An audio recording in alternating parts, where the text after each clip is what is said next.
Hi.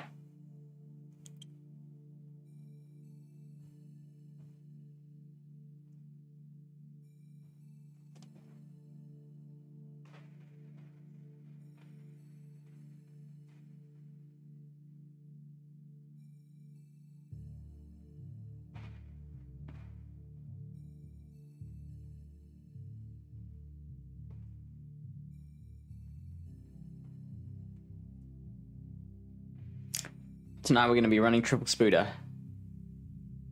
Hey, Lachlan. I'm seeing the watching without video tag next to your name.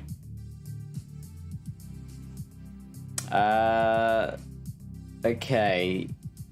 Interesting start.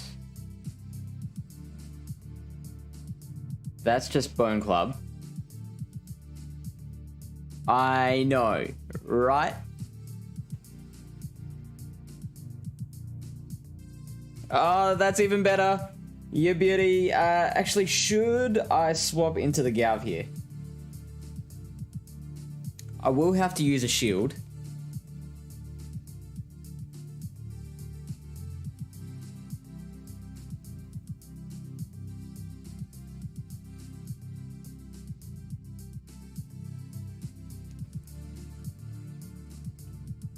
That's excellent.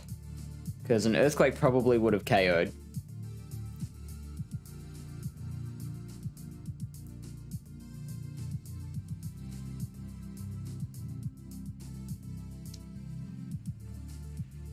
Three, four. That's... They've got enough for a Shadow Bone, but surely they're throwing Bone Club.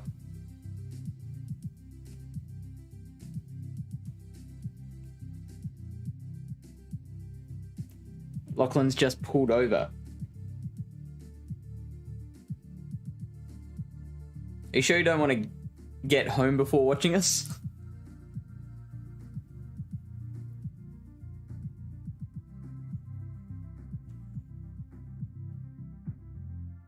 Oh. Shit. Well.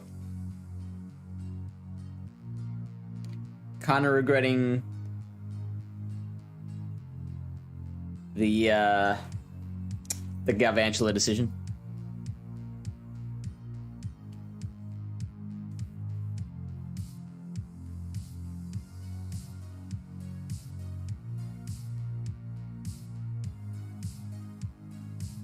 Okay, so Red still just came in, Lachlan. And all I had was my Araquanid and my... whatever this thing's called. The one with cross poison and lunge. What's it called? Ariados. That's the one. Gonna need more audio descriptions of what's going on screen. Well, I'm losing.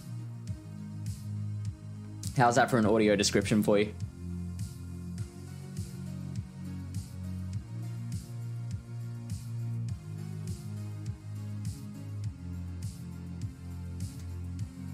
The Alolan Marowak just came back in. Took out the Ariados with a Bone Club. And now I've got a third of a Spooder left.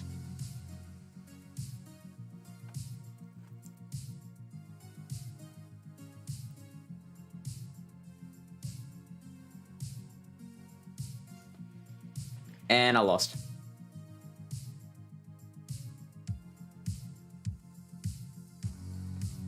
So that's Meme Team Monday. That's the start of our Meme Team Monday.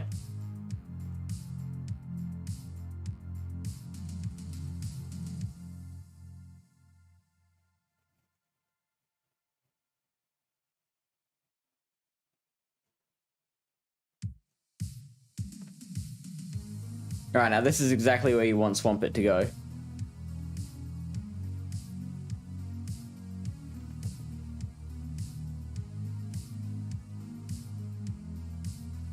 Now, I'm going to go straight for the Bug Buzz, because so far, while I've been using this thing, I've seen so few people shield the first move, it's ridiculous. Like, so few people.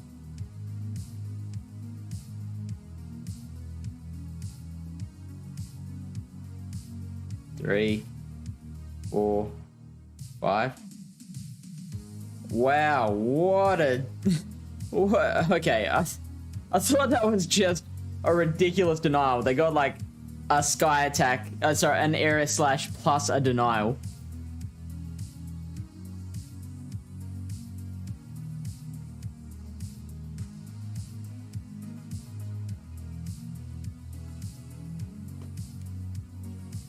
Oh, shooting.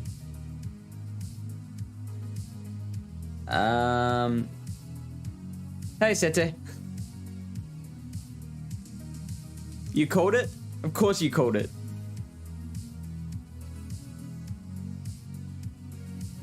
Hopefully you'll align the potential scam with Gavangelo. Good luck on your battles. Thank you.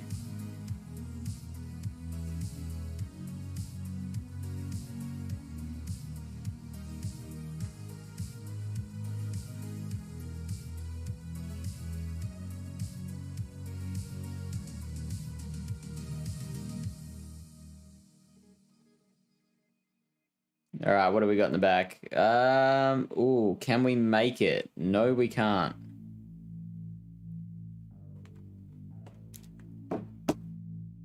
So switch out, catch on the Aridos. Yeah, I don't know why YouTube's so far behind, Sete.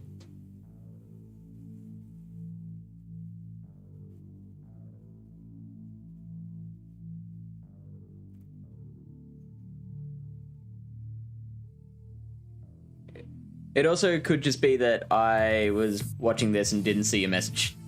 It could be my fault. I'm not one to point fingers. And they quit. Wait, look at that. That's much better.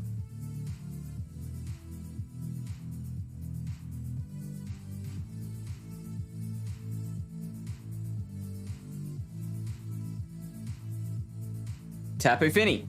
No.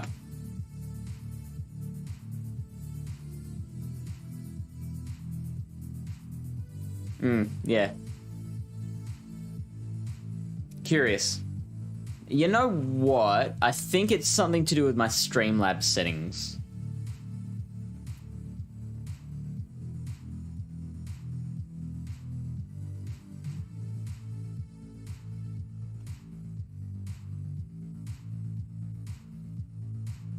So I have to fix that up soon. Answered it when it appeared on set. Okay, so it's definitely Streamlabs' fault. Just give me a second. Where's the legs on this thing?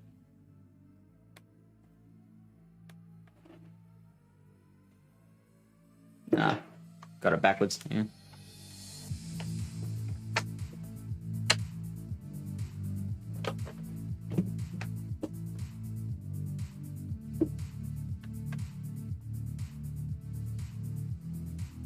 There you go.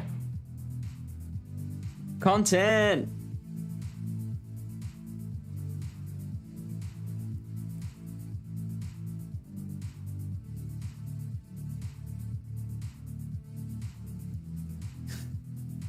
Make me.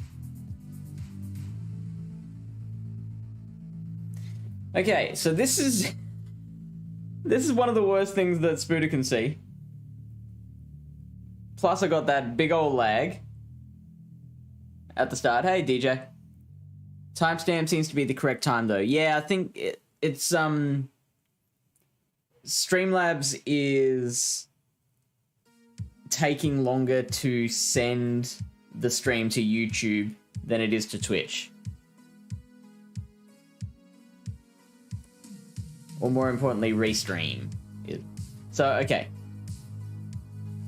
I can get into the very long-winded explanation of what I think is going on. I don't know how interesting it would be. Also, why haven't I shielded anything? That's like top 5 list of things I should be doing right now.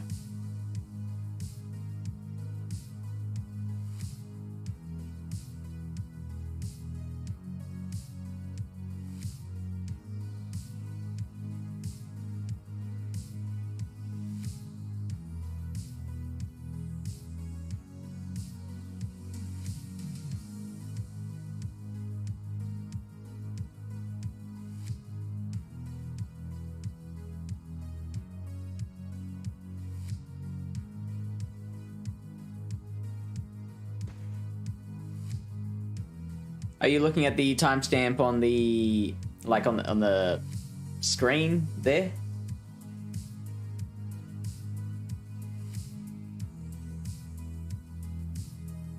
Well, top 2.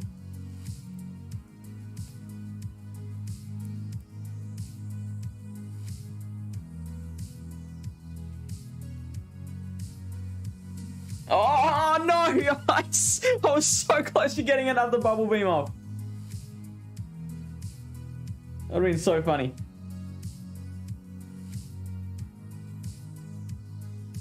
Alright, let's see how much this does. I think I'm still going to be in the green. Earthquake? What?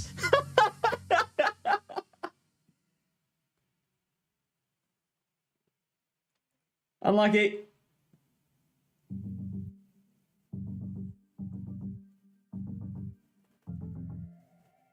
Oh. Staying in. Okay, now... Rock slide. How much does a rock slide do here? Almost as much.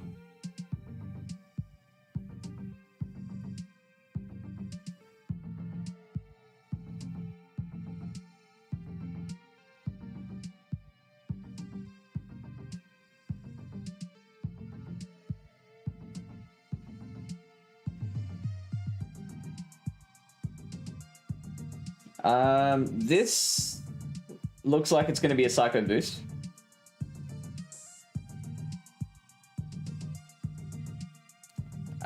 Do I save the shield for Galvantula? Let's do it.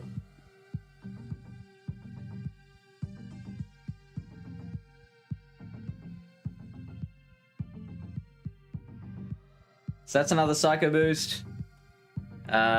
It's double debuffed. I'm gonna let it go.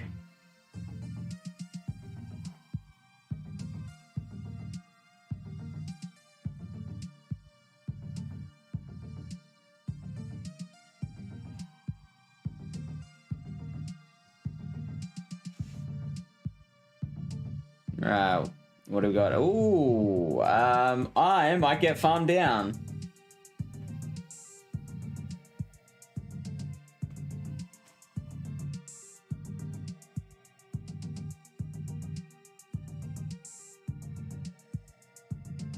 Yep, I lose. If only you'd shielded the non-debuffed rock slides. Yeah, look, that's one way of doing it, Sete. I can potentially go for a timeout.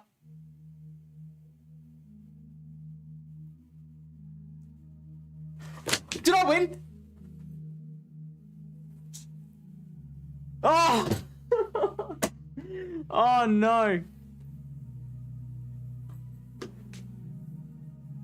I was like, in my head, I was like, Trevenant's a glassy Pokemon, even though like the bar is higher, maybe it, like, because it goes by percentage, doesn't it? But then I'm like, oh yeah, that's right, Galvantula is also pretty darn glassy. Had to convert it back to the present time. Interesting. Interesting. It was ridiculously close.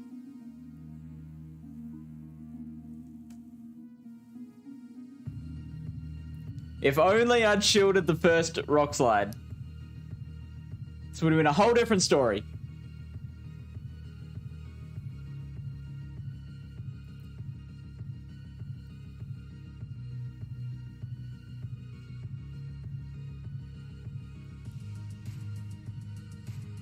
Okay, so I'm gonna get hit by one aerial ace. How do I do this? Do I debuff once? I think the first one's got to be the Bug Buzz.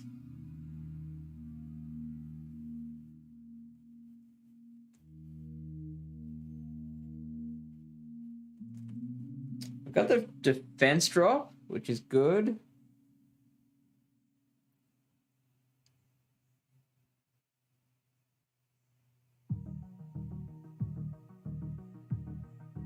Oh yeah, that's right. Needed to throw one more infestation. And then the move. Oh, so close. Alright, so I can probably let this go from here and just... I've got to hope that they don't have a G-Fisk or a Swampert or a Bastiodon in the back.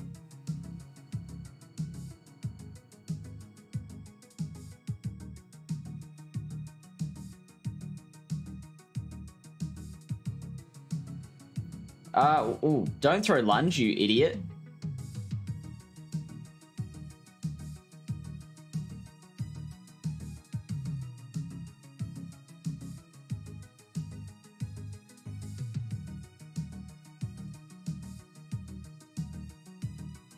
I'm gonna let this one go.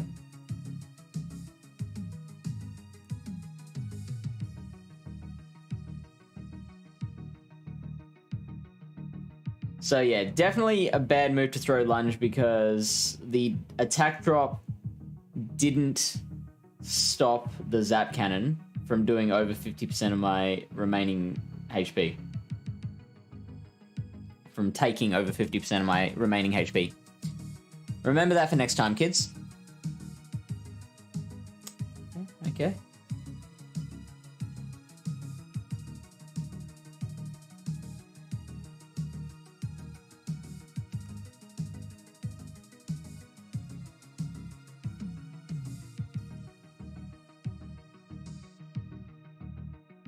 Oh, there's that Swampert.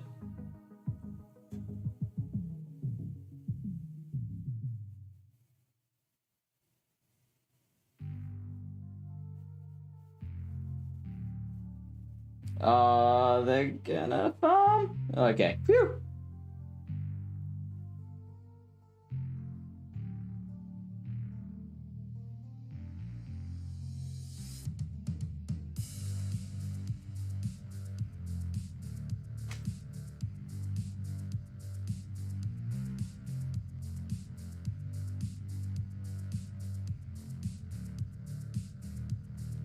Oh. Very interesting that they didn't throw there.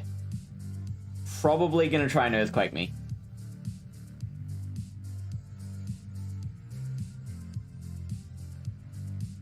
Let's see how much a triple debuffed neutral Earthquake does. Oh, they're gonna double Hydro Cannon?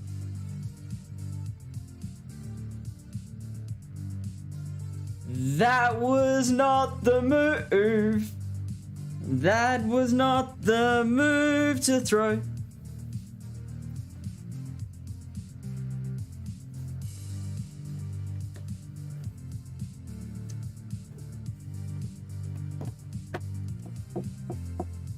So, right now I'm getting wins because of my opponent's mistakes.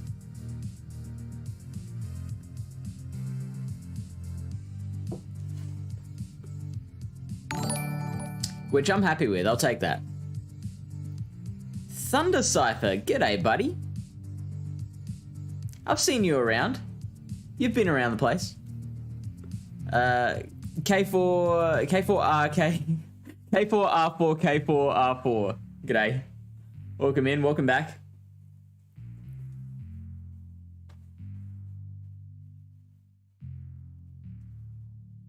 Araquanid is like the quarterback of this team.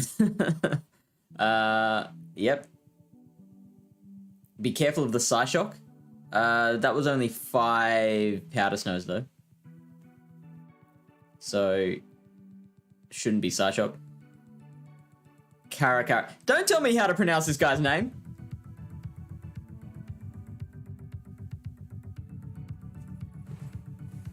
I'll tell them how it's pronounced. Thank you.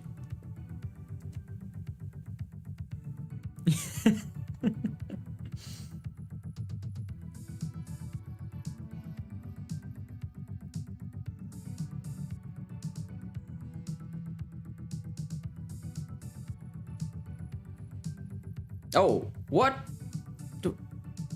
Why did I win the last CMP but lose this one?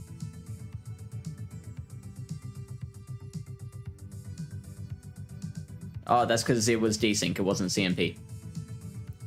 That's really frustrating. Like, mega frustrating.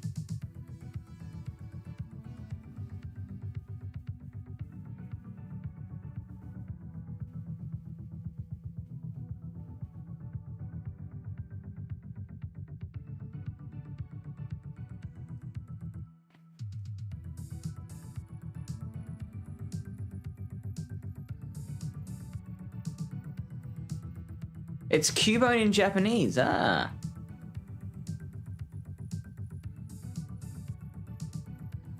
And so, okay, I'm gonna give my pronunciation a go. I'm sorry if I butcher it. Kata kata? How does that sound?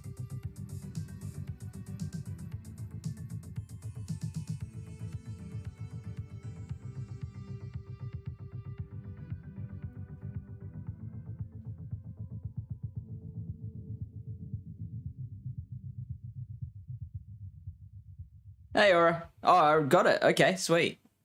I wasn't sure if that, like, that tap of the R sound is a Japanese sound. Also, that was definitely not the thing to do.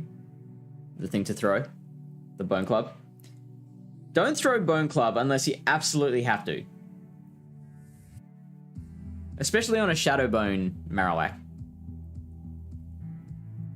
Aura was streaming on her own channel last night. Maybe we should give her a shout out.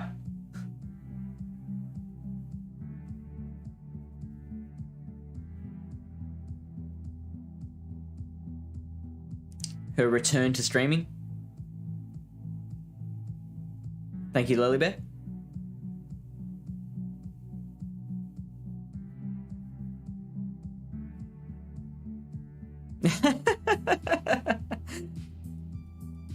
Shush you.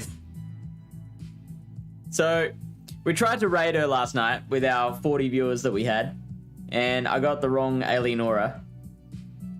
Forgot to put the 1 on the end of her name, so I sent 40 viewers to a dead end.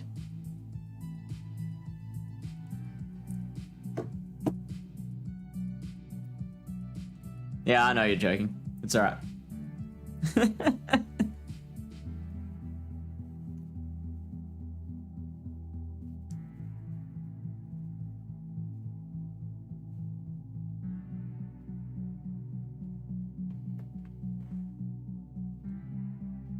Oh, you're rich.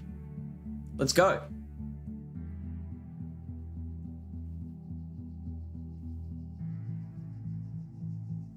I think you can get a dab for that.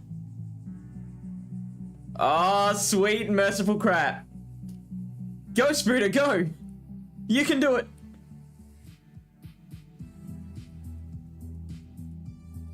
Benefit slightly from desync there. Because they don't get through another smackdown.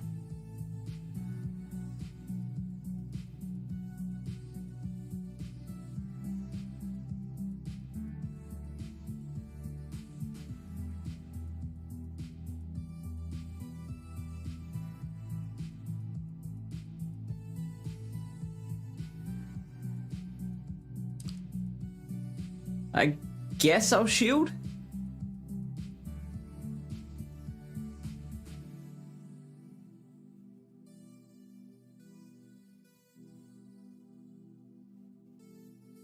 Also, it's happening a lot. Oh, okay, no, that wasn't desync that time. They got through their smackdown. You have to catch twice on the other two? Is that the way to go? I was thinking, like, just play this one to death. And then, like, finish it off with Gao.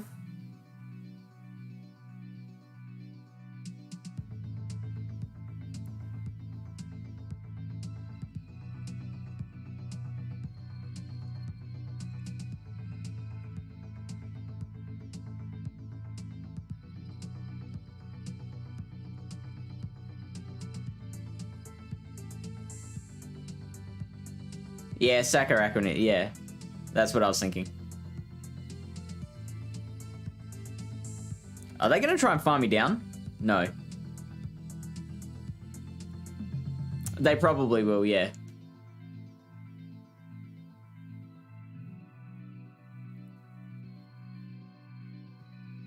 Or they're going to catch a discharge? No, they're just going to let that Bastiodon go.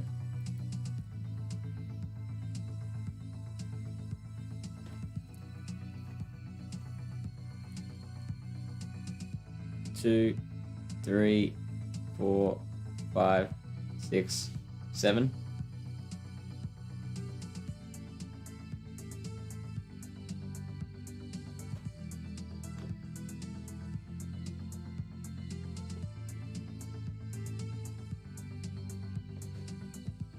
I am on infestation, yes.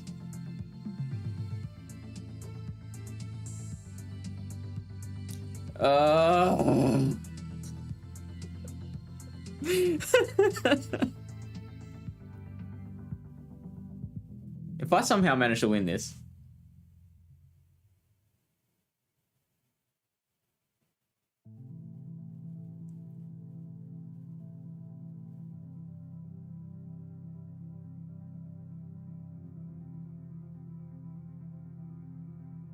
Oh. I could have debuffed him again. No. Yeah, I mean, there's always the lag condition. Come on! Come on, dude!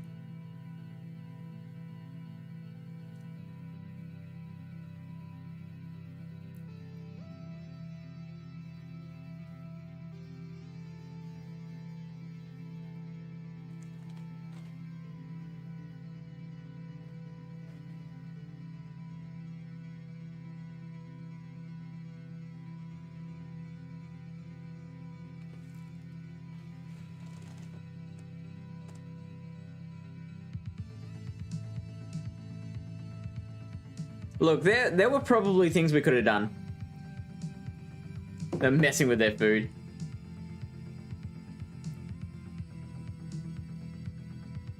Hey, Clayton. You missed a good one. Lag is always the win con. When all else fails, rely on lag.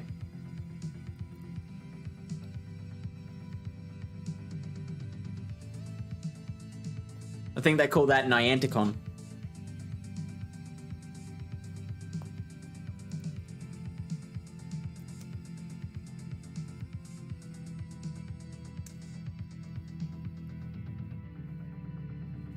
Whoops.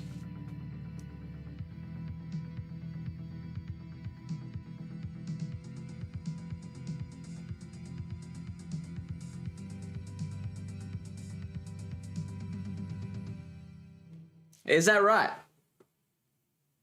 So you haven't built one yourself?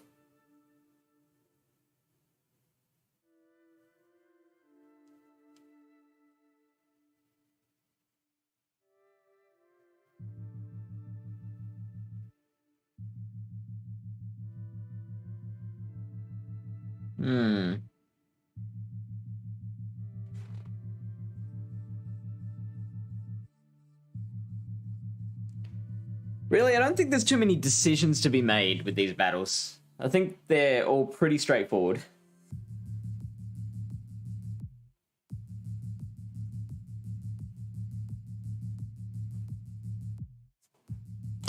You know what? Probably should have brought in... Should have let that go down. And brought in... Ariados there.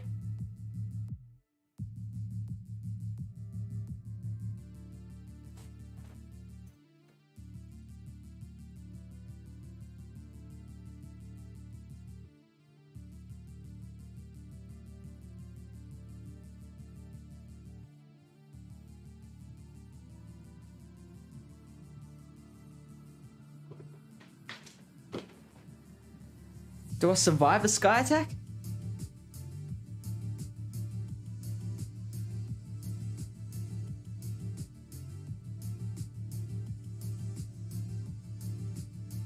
Gross.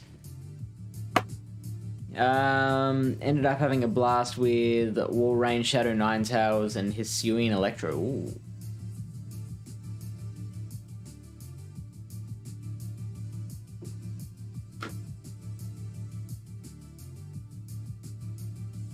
Did you do okay against like a G-Fisk? I guess Walrein beats G-Fisk in the one shield, doesn't it? Well, and Shadow Ninetales, of course, would have plenty of play against it. Good point, Sete. I was using Infestation yesterday, and I actually do prefer Infestation in regular Great League battles. I think in this situation I will switch it back to Bug Bite.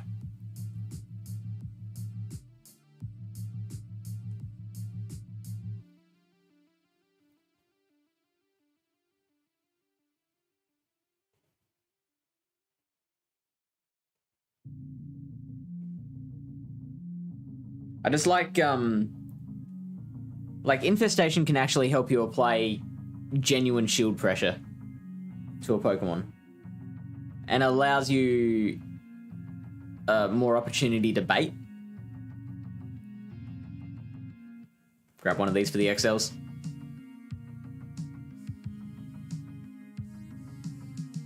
Although that's a pretty low level.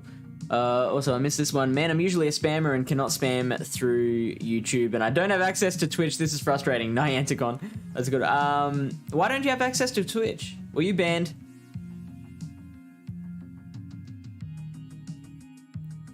Too busy prepping for the Ultra League draft. Saving that Stardust. Don't know if I'm gonna go full spice for my last two picks or try hard. That's something only you can answer, Clayton.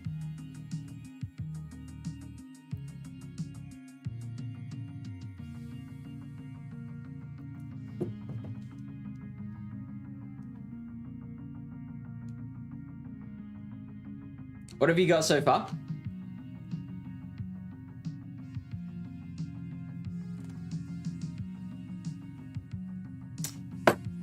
Oh, why? Stop it! You know what'd be great here? Infestation!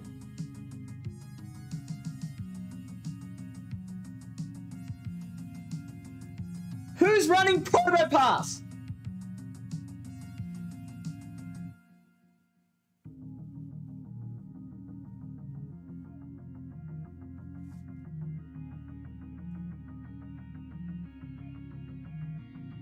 First time Probopass has ever been used in Open Great League.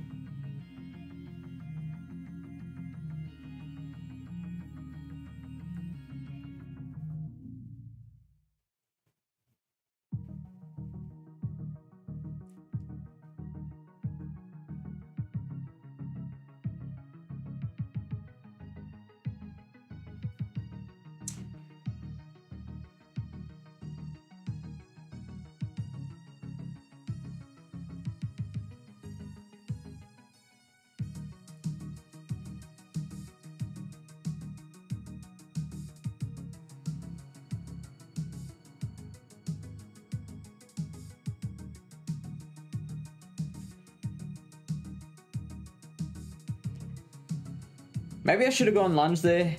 I don't think it makes a difference.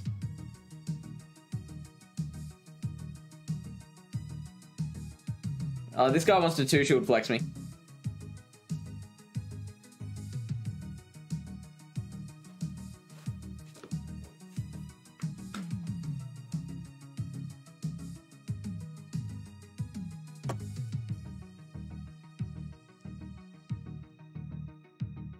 I would actually prefer Rock Throw, to be honest, Dora.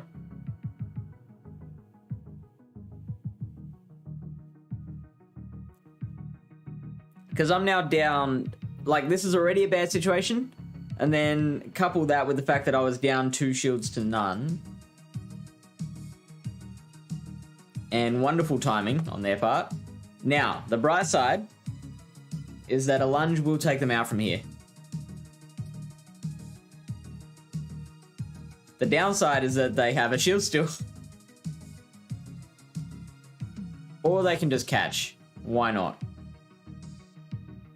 So I need to make sure I come out of this with 2 lunges.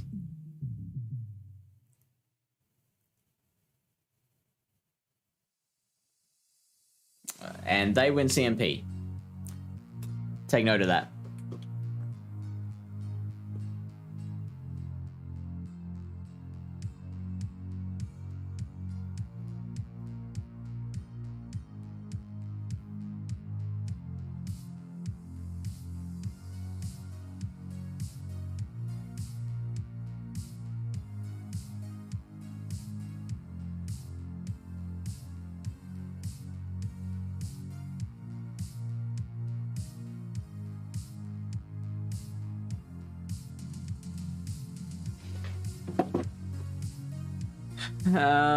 Yeah, it's worse energy generation. It's 5 energy per rock throw.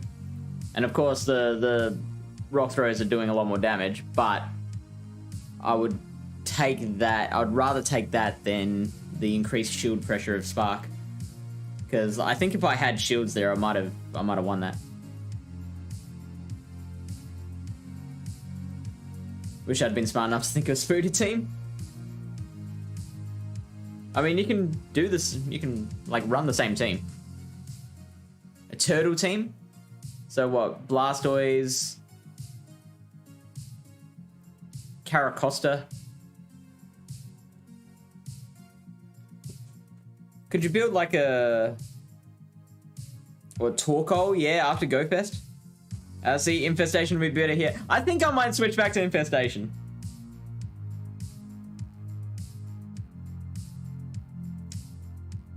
Maybe you could do like Squirtle, Wartortle, Blastoise. It'd be expensive, but...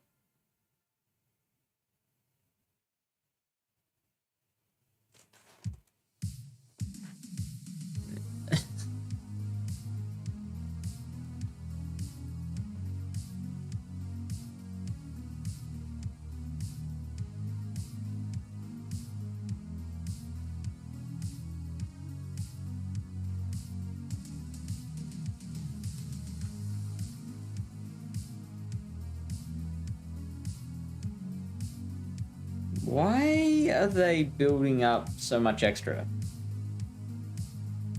Okay. Thank you, Aura. We need it.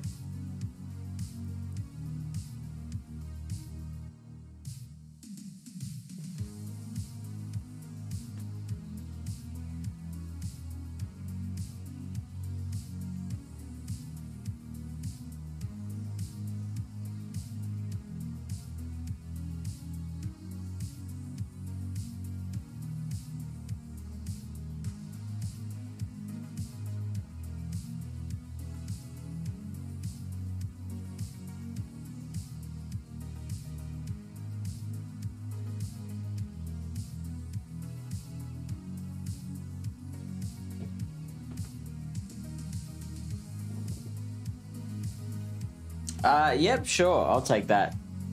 Use of energy. I do have a shiny Wartortle with sunglasses built. You built it?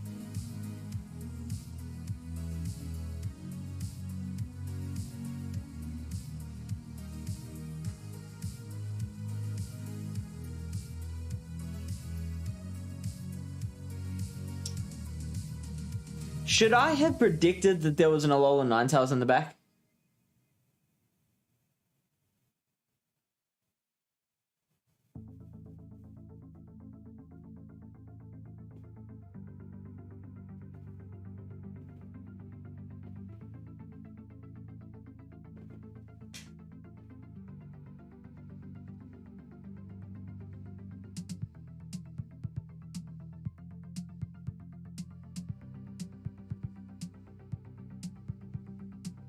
Okay. I'm absolutely switching back to Infestation because I actually think that is better. Like, it's not as hard a loss against your losses, I feel.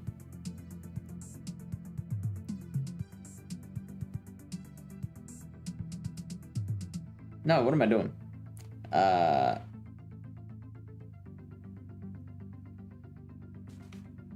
Sure, with AWAC lead, who cares about G-Fisk or Bastion? And like if they're gone. Yeah, not as common as Probopass, eh, Sete?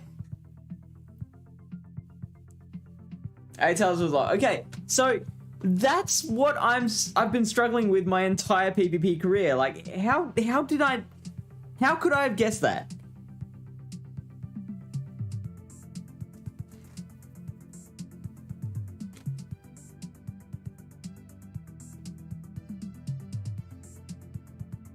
What was it? It was Alolan Marowak and Vigoroth. Like, they're ABA weak. They're ABA really weak to a Stunfisk.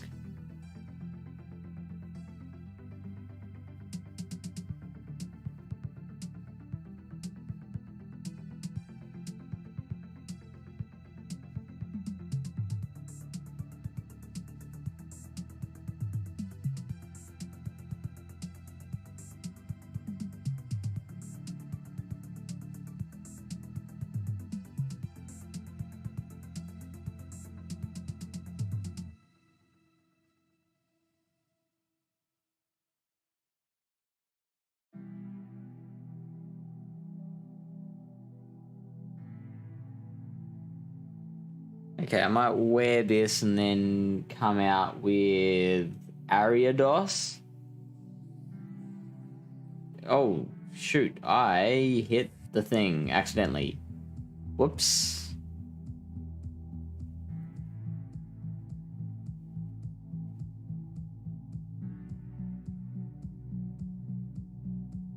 Okay. I can probably use this to win Switch. Bring the Galvantula in against the Jellicent.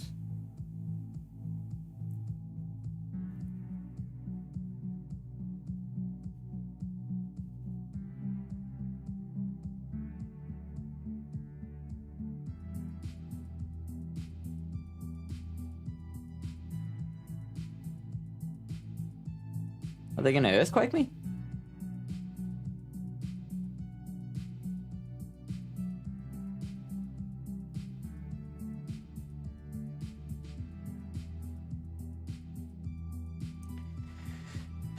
They're probably going to use their second shield.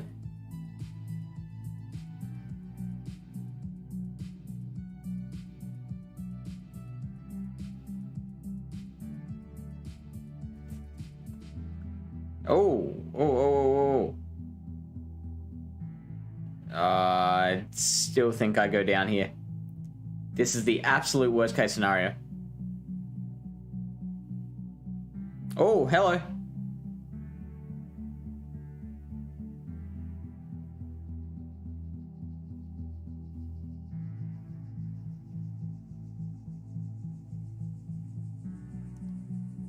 Registeel.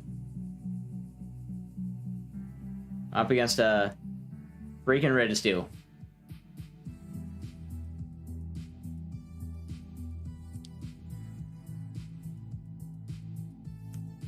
I can try and catch a Zap Cannon, maybe.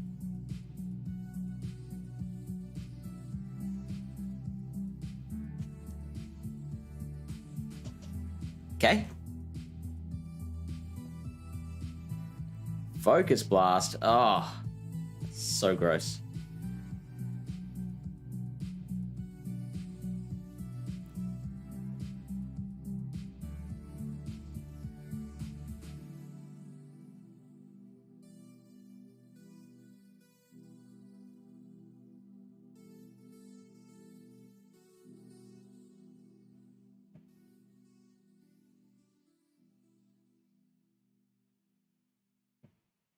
Flash Cannon?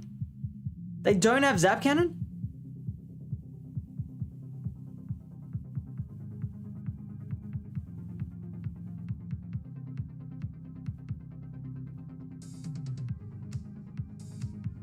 Oh, I should have lunged there.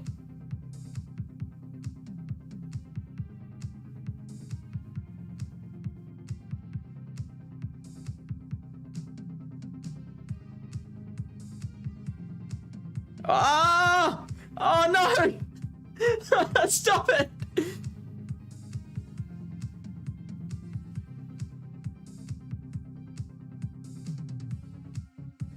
Oh.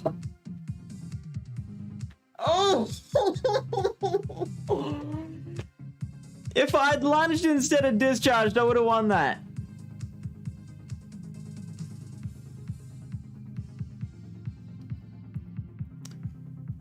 You couldn't have guessed that, to be honest. The team made no sense. Still, yours neither, so who cares? So why didn't that team make sense? I know we're talking about the Marowak, Vigoroth, and A-Tails team. Yeah, poor Calvantula.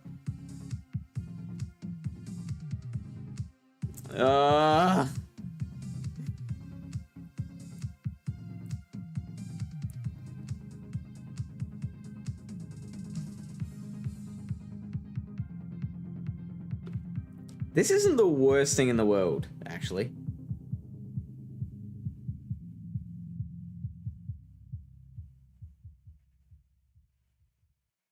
I can take a shield off of this. I'd have to spend my own shield. Unless they try and farm me down.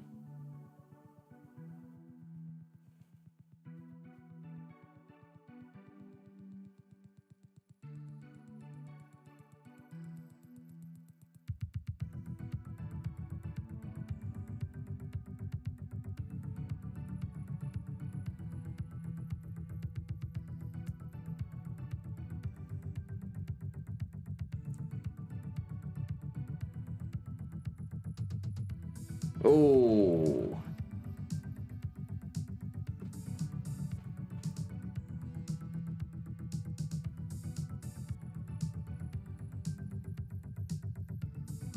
So I can try and catch the next lunge on Araquanid.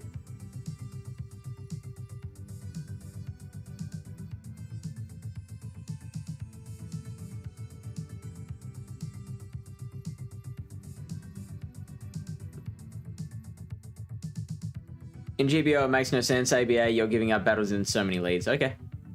I mean, we identified the... Oh, interesting. We survived one Frenzy Plant. We identified the weak to G-Fisk in the lead.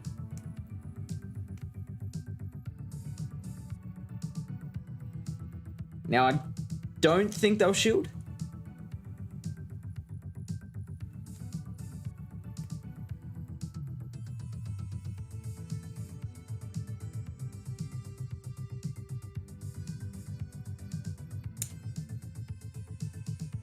That was silly of me. Oh, okay. They thought I was up to a bug buzz. Now they're going to farm me down, which is fair enough. But I win CMP, so that doesn't matter. That's a big old waste of energy.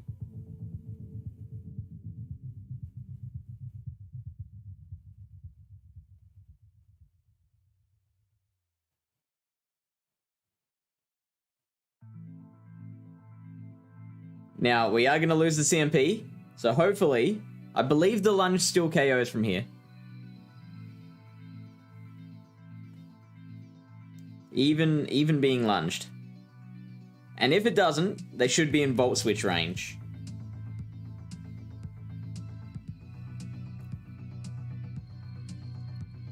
We won one.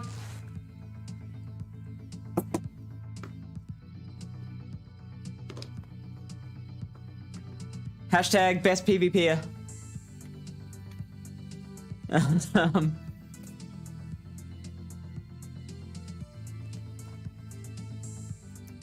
It makes no sense going ABA and GBL if you want to climb. I've seen a lot of people go ABA. I've seen people make it work.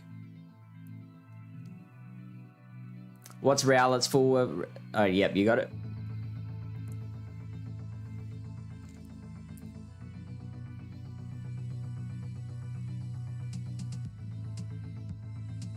Black Hope EV.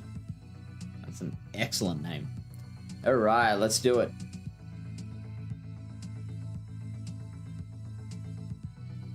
Ooh, interesting.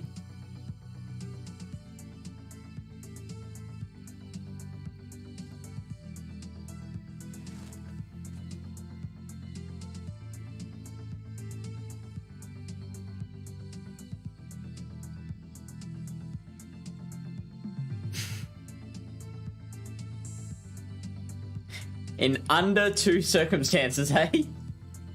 What was the one circumstance that you saw it work?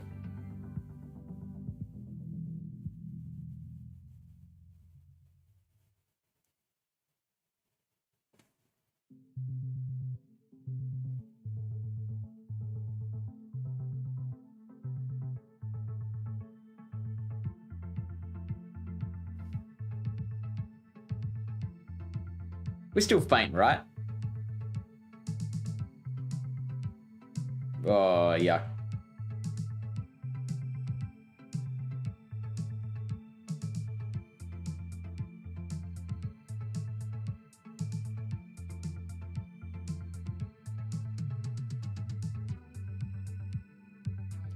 Stunfisk double charm.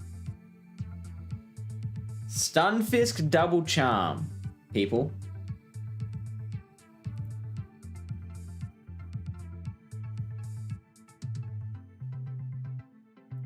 A man of exquisite taste. Okay. Lunge next time.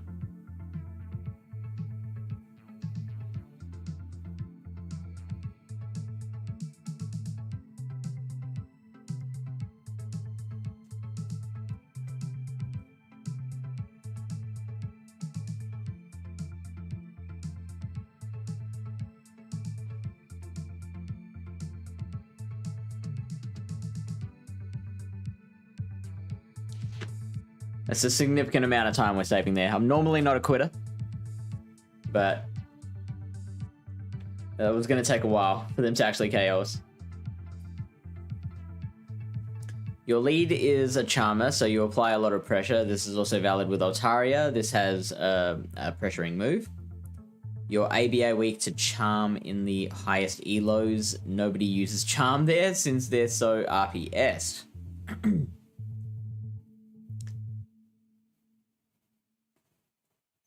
I can't confirm or deny because I've been in the highest elos for a grand total of 1 day.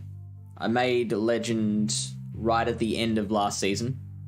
Like, literally the last day. And I just didn't keep playing after that, so... So I can't... I have to believe you.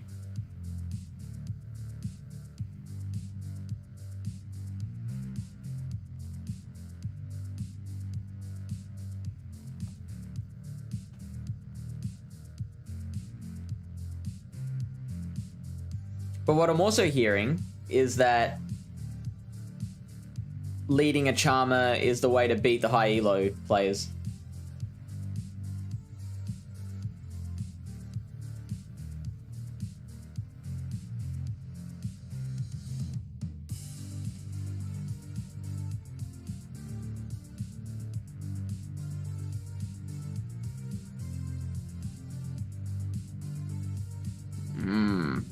Munchlax.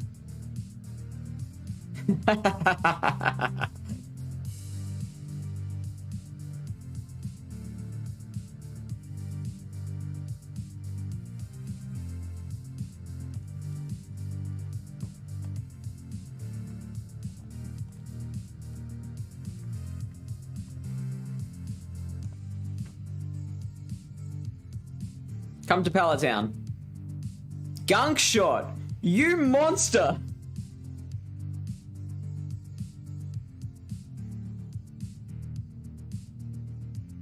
Hey, Brian.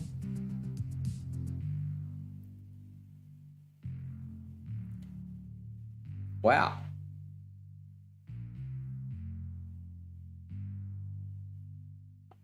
I wanted to just KO with the Volt Switch, but they were absolutely going to get to a body slam there. They double shielded. What? And now Genesect? What is this madness? That looks like just regular Genesect.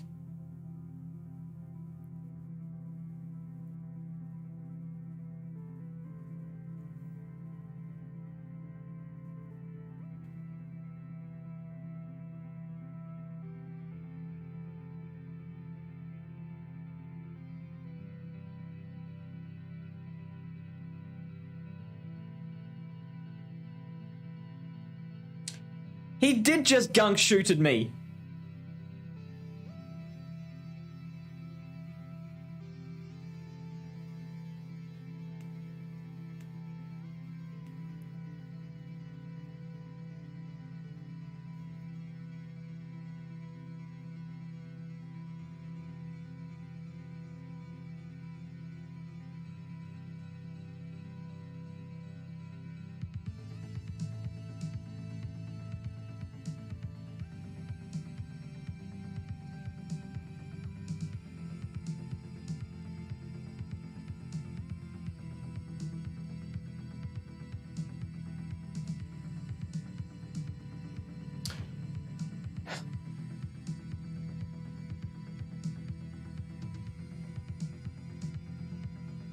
Oh.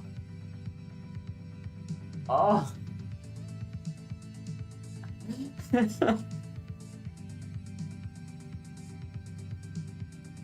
Whew.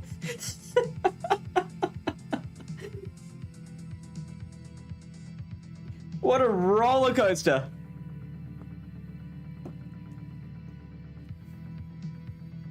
Oh man.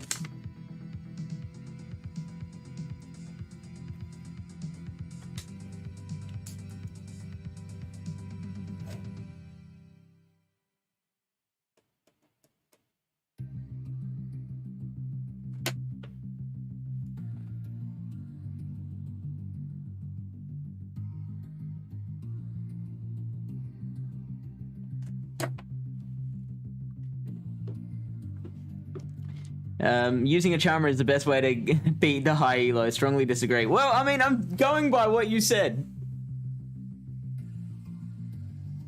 You said the people in high elos allow themselves to go ABA weak to charm because no one runs charm. Out memeing me. No one out memes me.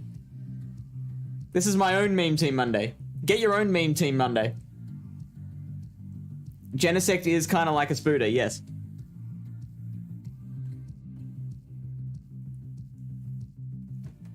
Do you think...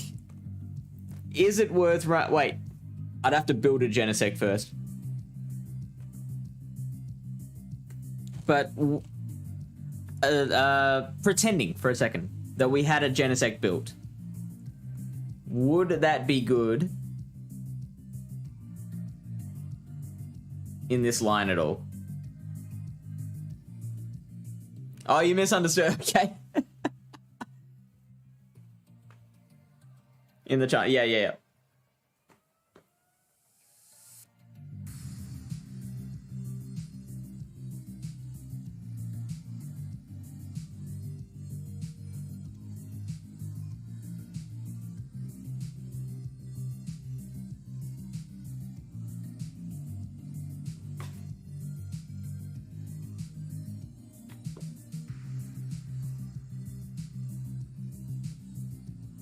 Very predictable.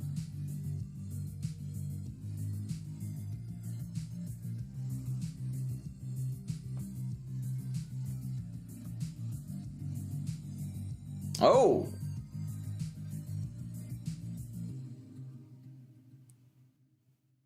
Infestation.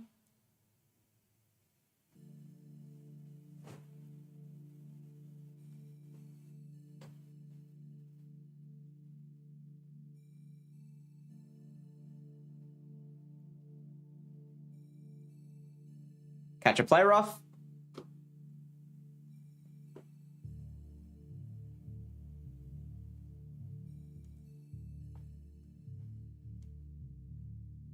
Ooh, okay. I don't mind this. This is looking pretty good, actually. We can get off a couple of lunges on this thing. And we should be able to finish it off with bubble beams before Galvantula takes out the Azumarill in the back. Oh, right. Unless they Earth Power us. Should have seen that coming, to be honest. I don't know why I didn't. That seemed very obvious in hindsight.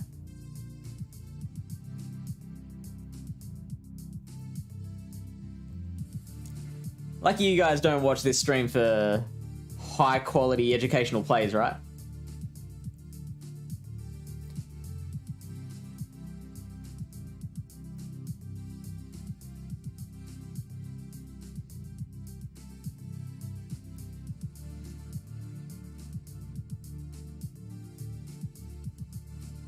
So that's Ice Beam. Might let that go, actually. Oh, play. Oh, yeah. Of course. Another play rough.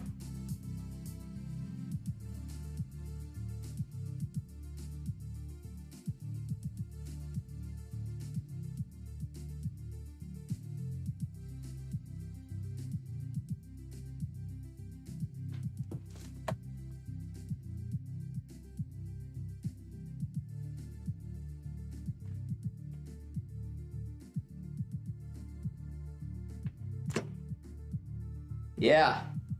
Yeah. I definitely did that.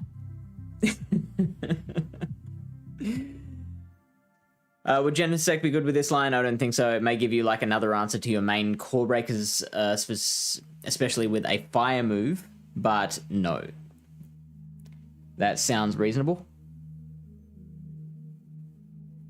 Ooh, Talonflame.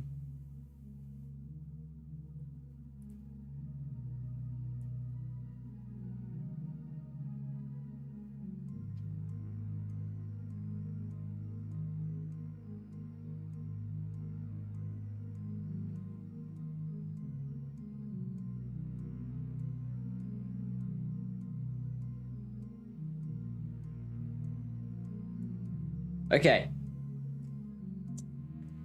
They've built 5 Incinerates. They're either going to back-to-back Flame Charge, or they're going to... They've overcharged now. Oh, okay. I think they are... I'm going to put my money on them back-to-back Flame Charging. Called it. Look at how little damage that did.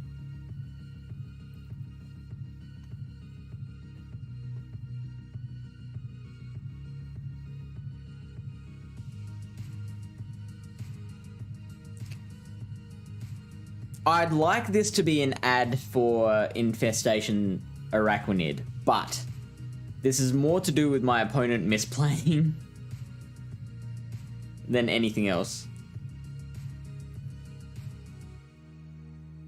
I'm just gonna let this go, even if it's Brave Bird.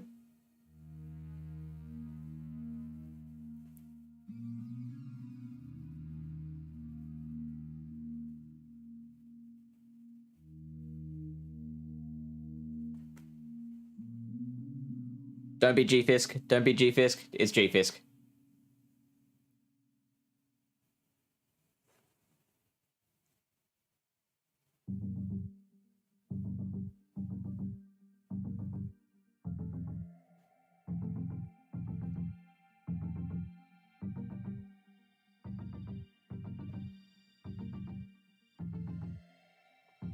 Guess if I use my shield here, I might be able to get my lunge off. Well, I will be able to get my lunge off before they throw the next rock slide.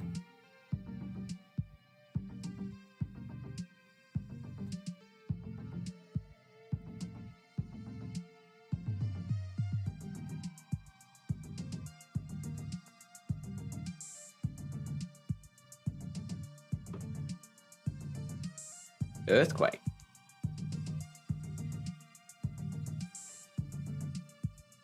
Yeah, that happens a lot here, setting.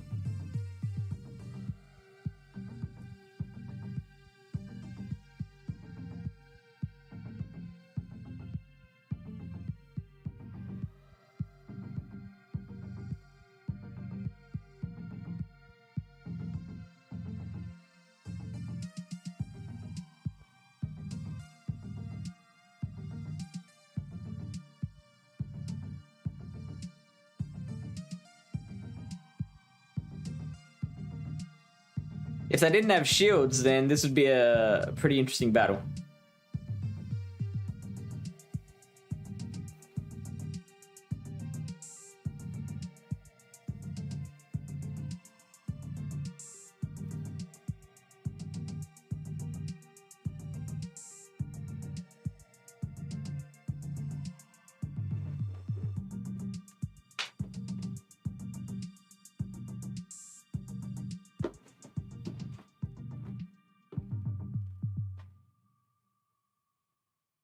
Because that G-Fisk has Rock Slide ready.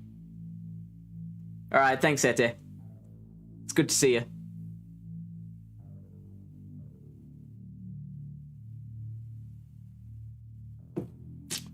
I could have maybe thrown the cross poison there and then use that to stall the clock out. So I could switch into Galv and catch the body slam. That might have been a win condition, but then they'd just switch in and throw the rock slide. So forget what I said.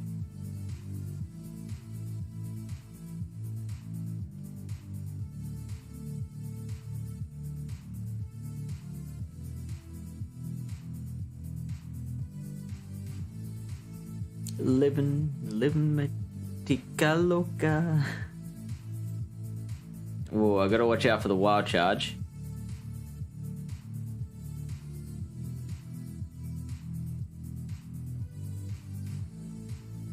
Was that 7 Shadow Claws?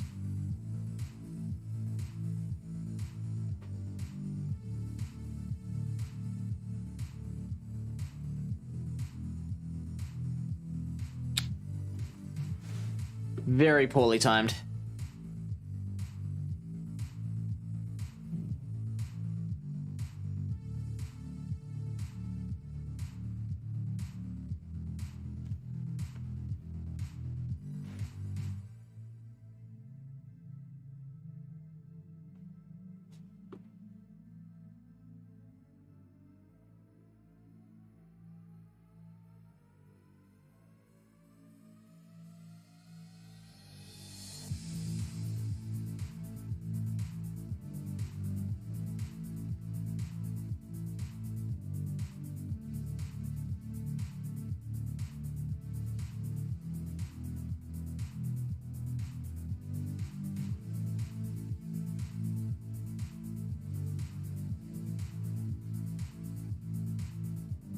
Oh, interesting.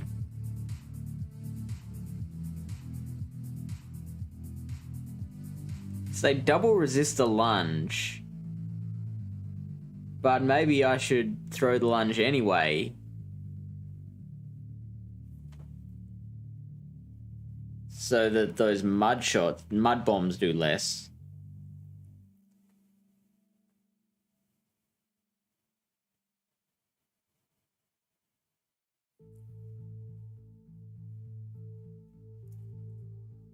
What was the first Pokemon again?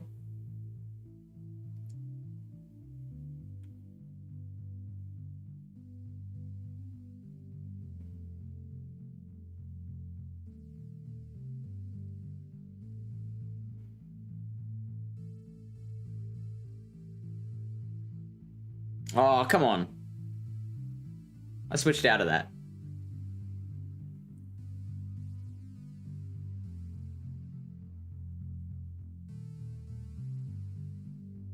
Oh, it's the Mew, yep.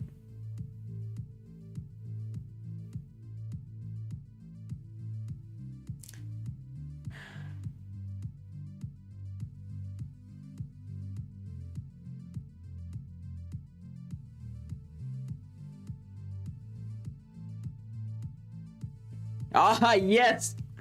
I was like, oh, maybe I have to let the first one go. Because you know the wild charge is coming.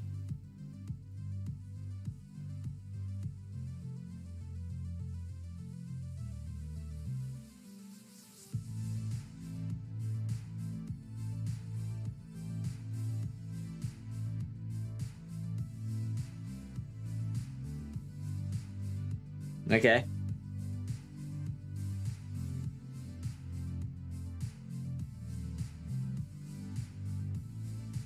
Now, is that Toxicroak Energy Dry? It wasn't. Is that a Sludge Bomb? Oh, that sucks. I feel like I should have had that. I feel like I threw.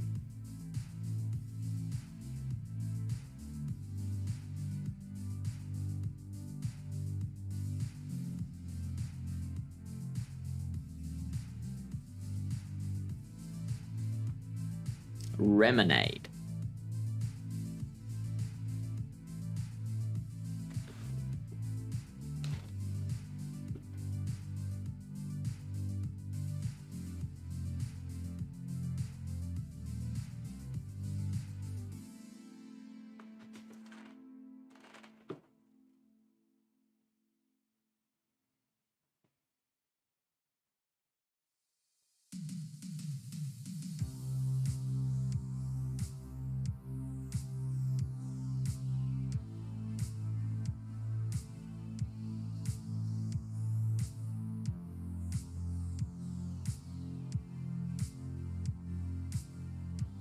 Okay, sure. Oh, how did they get a bubble in? Come on.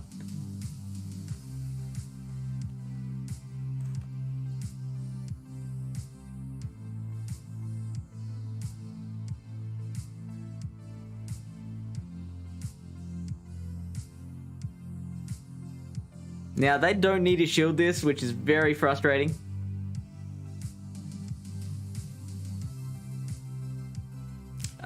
Can I survive an ice beam and then volt switch down? Oh, easily.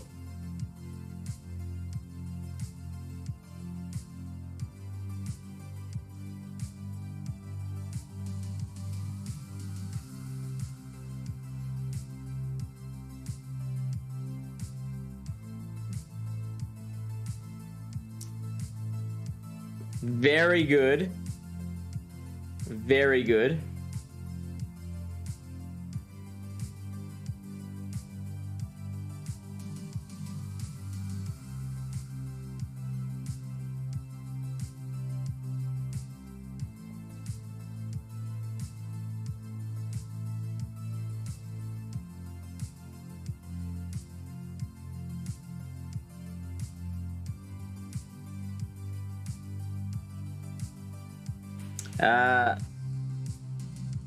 I got nothing, guys. I have no idea how to turn this into a win. Like, our losses tonight have been like constant 2 shield flexes. Interesting that they're still not shielding there.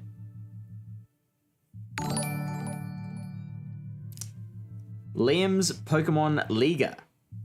G'day, thanks for the follow.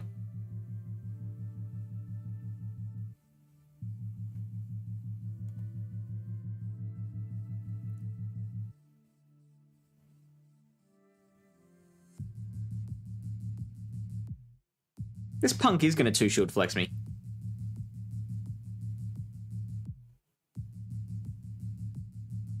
What a punk. What an absolute jerk monkey. Okay, we're good.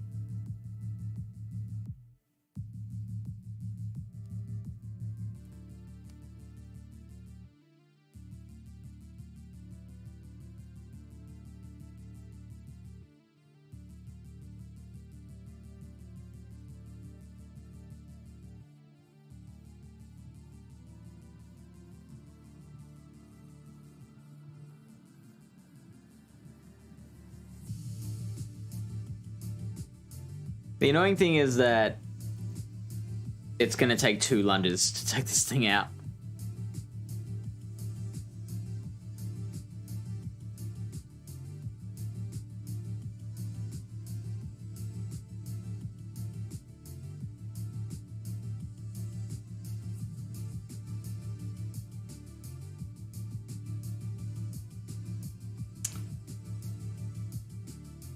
Cross poison wouldn't have been enough, surely. Surely.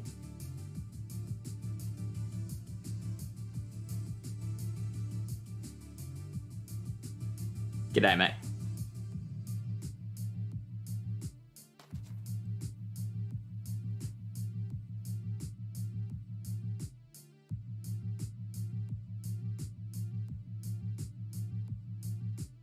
Well, we've been consistent, at least.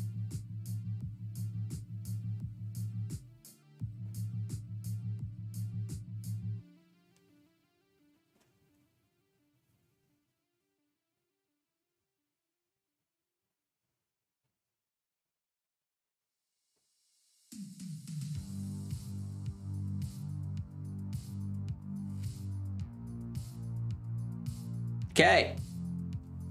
This is good. 4, 5, 6, 7. Probably going to start with the foul play,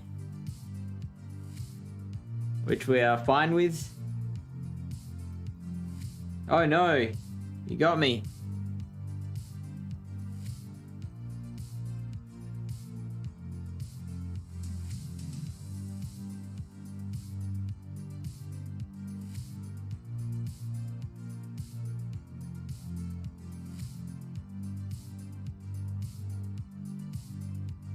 Was that only 6 counters? Is it only 6 to the second foul play? And so 7 sevens are 49. So you have 4 residual. And then, yeah, it's only 6 to the second foul play. There you go.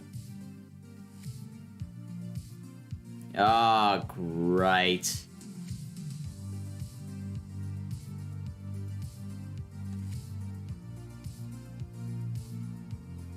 We went from pretty good to... I'm amazed that they shielded that.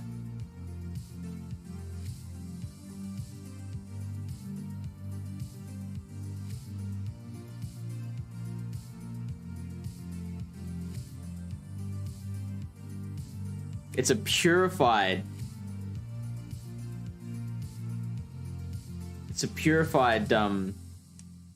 Marowak.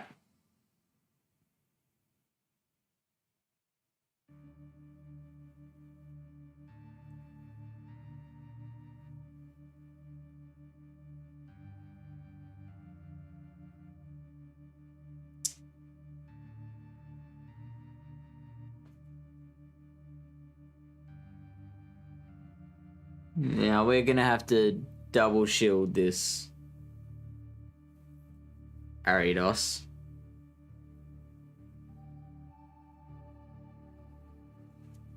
And we still might get hit by Shadowbone. In fact, I shouldn't be blocking this. Oh, for crying. Here I am, talking through the battles like, oh, maybe there's a chance in hell that I'm gonna win this.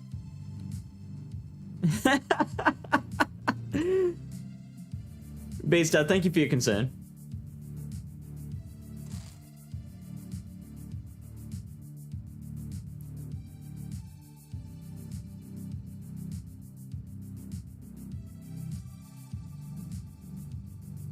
Okay, now we've been here before.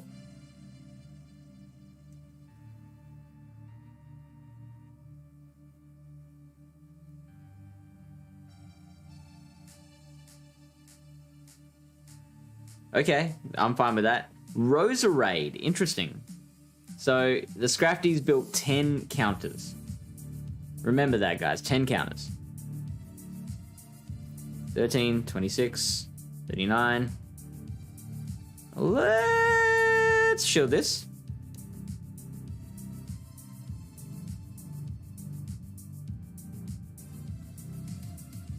$13, 17 energy they're on.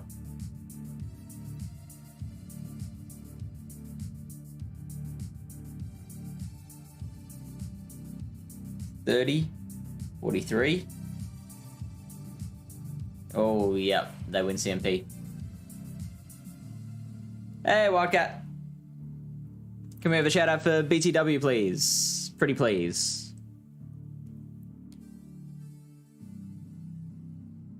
So what do they have? They have 8 energy.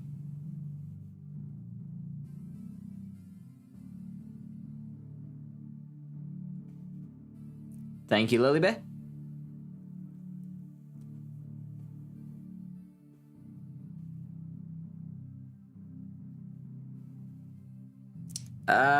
Let's let this go.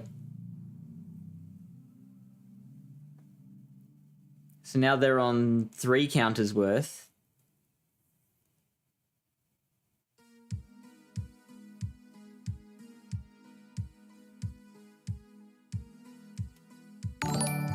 So now they have enough for a foul play.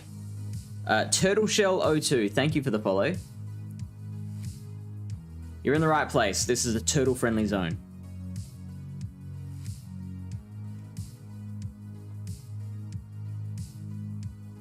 Hello? Whereabouts are you from? What part of the world?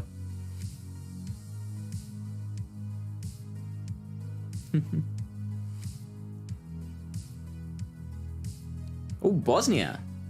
I don't know if I've surely had people from Bosnia here before. Oh,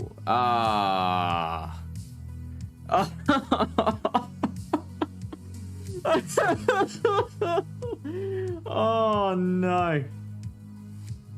Just that feeling of, okay, we might be getting a win with our ridiculous meme team, and then they bring out the Bastiodon and crush, literally smack down our entire dream.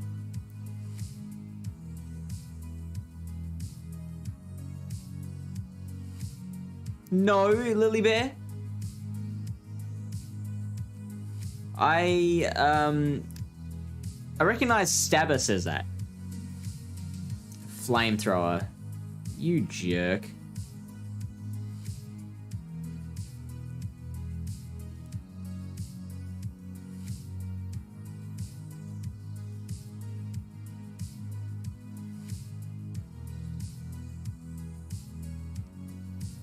It was a good stream while it lasted. I mean, it's not over.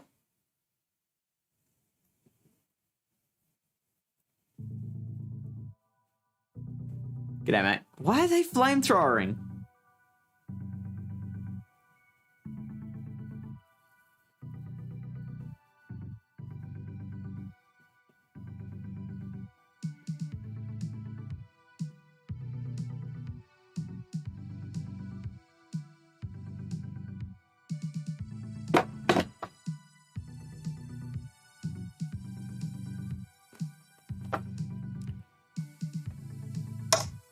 I expect your checks in the mail. What Bastiodon? Yeah. Stream's not over, boys. Caught in a Alolan Rattata a few days. Very nice. A shiny one. That's even better.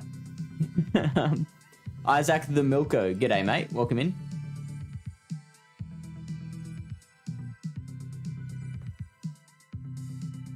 Ooh.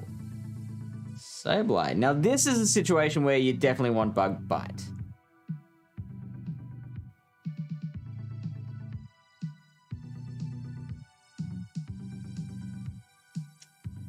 You're seeing him right now, Isaac.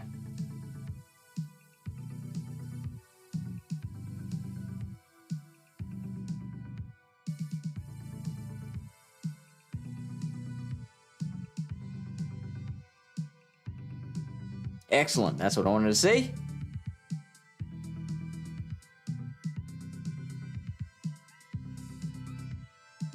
That's not what I want to see. That's absolutely the opposite of what I want to see.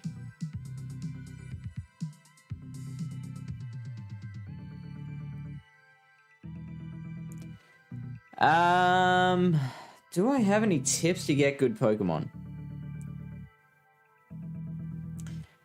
Just catch everything you see. Getting an auto catcher has been a blessing for me to be able to get good stuff and accrue Stardust and Candy without actually having to actively play. Like, I can just turn it on at work and away you go.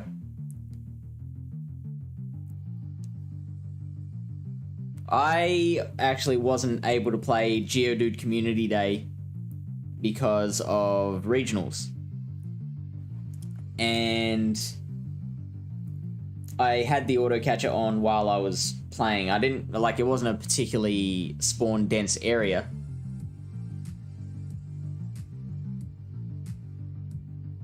But I caught a few Geodude and I happened to catch the rank 1 while I was there. Very lucky.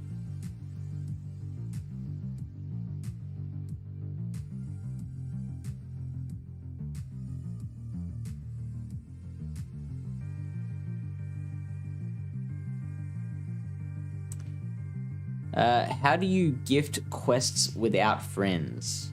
What do you mean, how do you gift quests? Beastard with the advice of get good and catch more.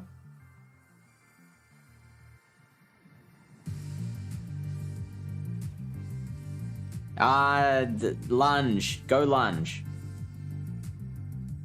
Stop throwing discharge when you should be throwing lunge. Like that.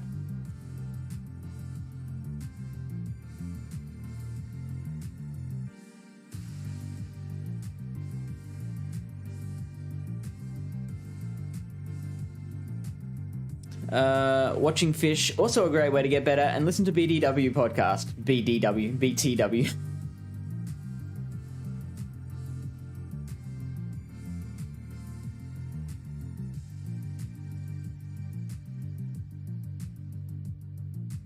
Isn't auto catcher bannable? No, it's not. There is an official auto catcher made by Nintendo. It's called the Pokeball Plus. There is an off-brand one, which I think is against terms of service, but they're never gonna know.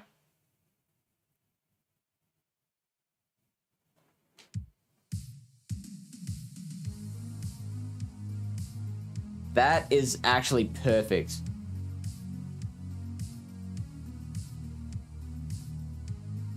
Throwing that Psycho Boost enabled me to... made sure I was able to get to that discharge to finish off the Raider Steel.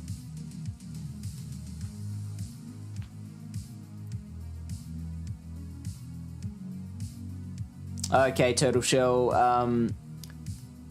Google Pokemon Go friend codes, and there'll be people... you'll find people... like, there's sites where people just list their friend codes and you can become friends with them. Isaac says, I just caught a Mewtwo from a raid. I definitely believe you.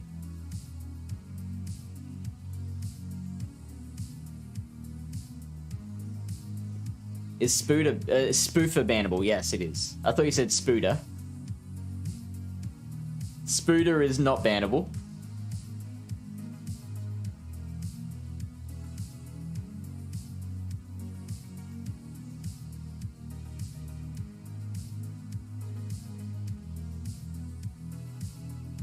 Ah, Kevin, what'd you do? Oh, there was the word raids, wasn't it? I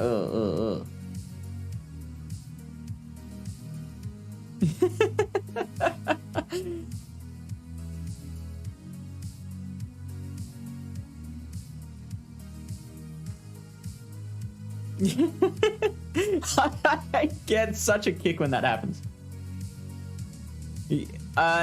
Yes, Isaac, if you tase people, you will get banned.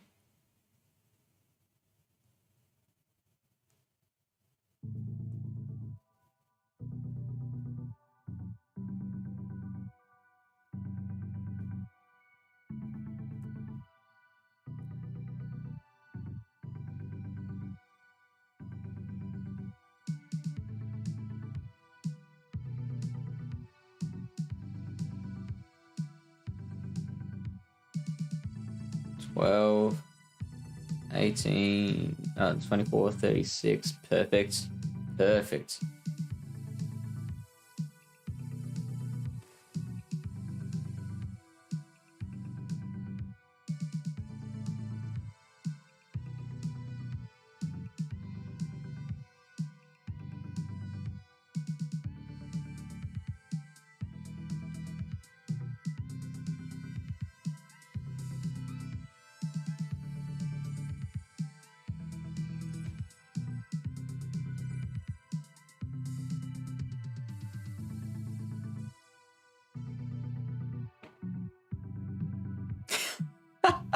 Okay, so Kevin, the word raids plural is banned. The word raid singular is not banned, because then that allows for people who have come from a Twitch raid to say the word raid. So if you want to talk about raids, use the singular.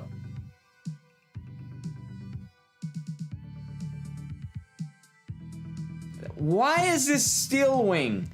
Why are you bad at life?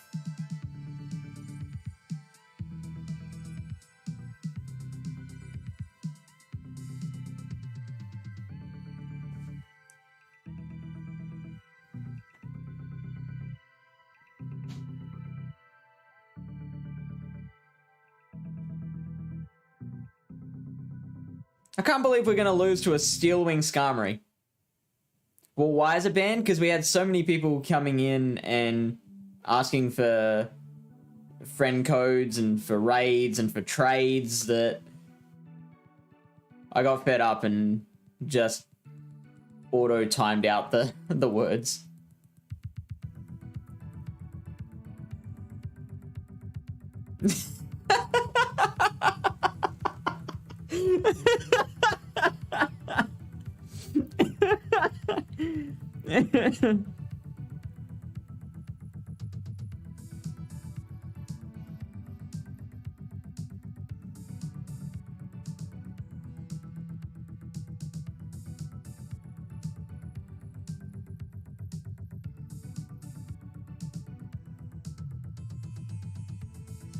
Record number of timeouts. You can't tell me you haven't been timed out that much before. I've seen the trouble you make in other streams.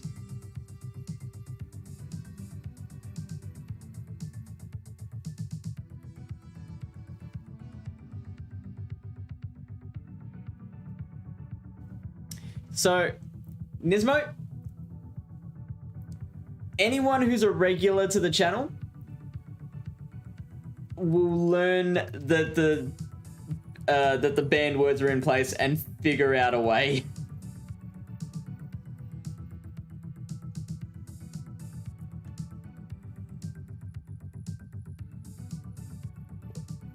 Such as what Kevin's just done. Yes, Lily Bear has special privileges.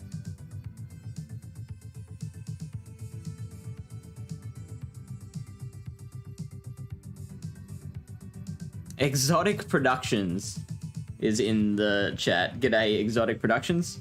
What kind of productions are we talking about?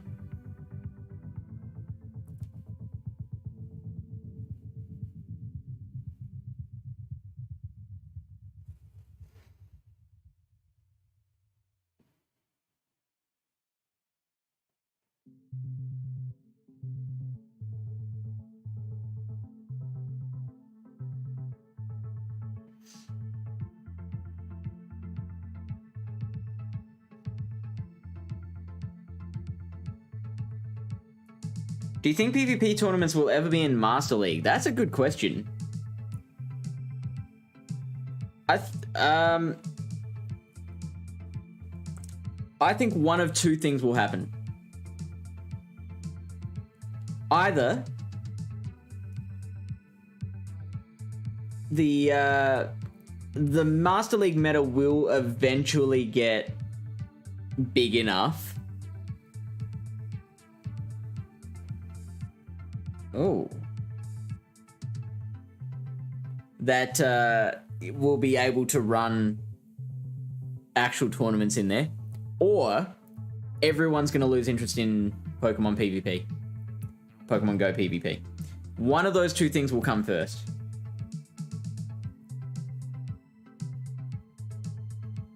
And I think it's the latter.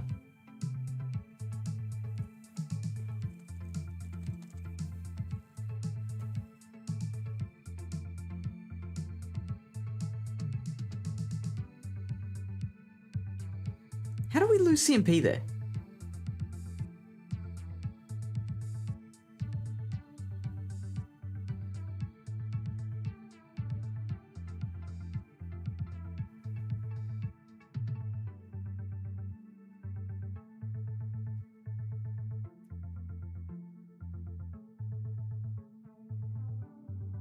Ah, you cheeky bugger.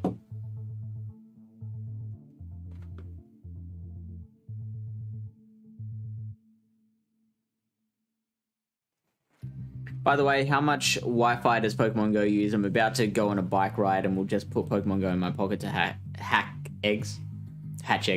Yeah, it doesn't use as much Wi-Fi. It uses a butt ton of battery though. Like, bring battery packs. Bring a lot of battery packs. Bring a basket full of battery packs. And have them all plugged into your phone at once.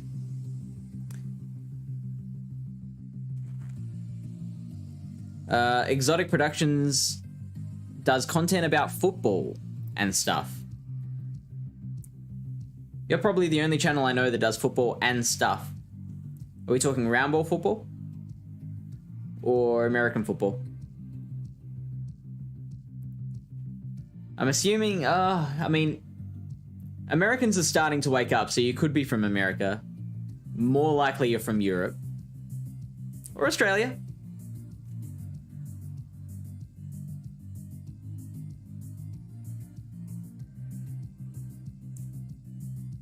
You're trash at Pokemon Go. Well, just put the time in. You'll get better eventually. It's too prohibitive for free to play and would be so pay to win they would get crucified. I was thinking level 40 Master League, and that is a fair point because, like, they do seem to be slowly phasing out level 40 activity,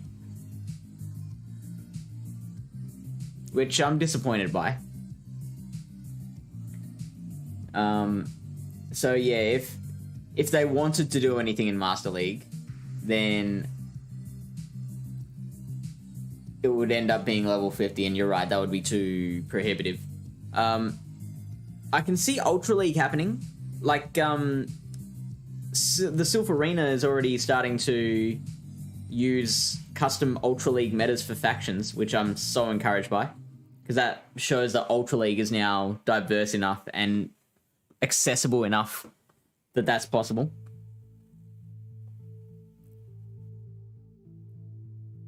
I think the future of PvP depends a lot on Silph and Go Stadium as examples. If they can keep it competitive and keep people playing, then GBL and Niantic tournaments will continue. Niantic tournaments? Oh, buddy. If Lily Bear hasn't already banned Isaac, then I'm on it. No, blocking is not the same as banning. Sorry, can someone ban Isaac? Nismo says, I hope it will get to Master League tournaments. This great league isn't for me. Okay, fair enough. It's...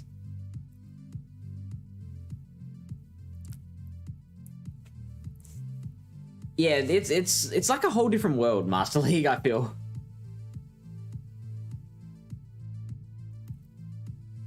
Most of the people that I talk to are either like Great and Ultra League, and Master League is a completely different thing, or Master League's their jam, and Great and Ultra League they don't care about. And so when you talk about tournaments, Nismo, are you talking about Silph Arena, or are you talking about like the play Pokemon stuff? Or just custom cups?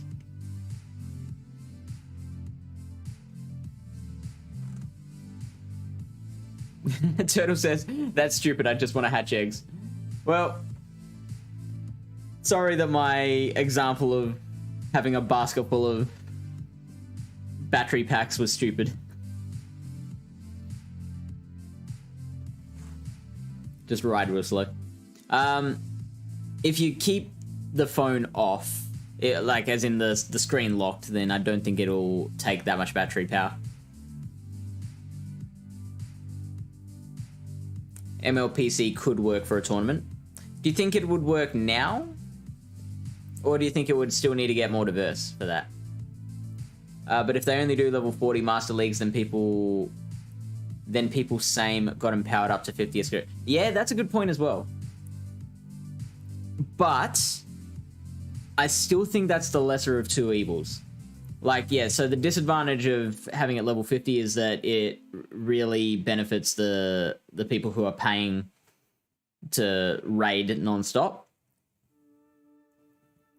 The disadvantage of level 40 is that people who have powered up their hundos past level 40, they suddenly have to find a new one. I think that's better, that benefits more people, or that disadvantages less people than the first scenario. You're gonna get an unban request? Let us know what it says. Jake Lynch, thank you for the follow, buddy. Where are you from, Jake? And what do you think of Master League? How much % battery do I need for like 2.5 hours? I don't know. It depends on your on how much you're using the game and what phone you've got, I guess.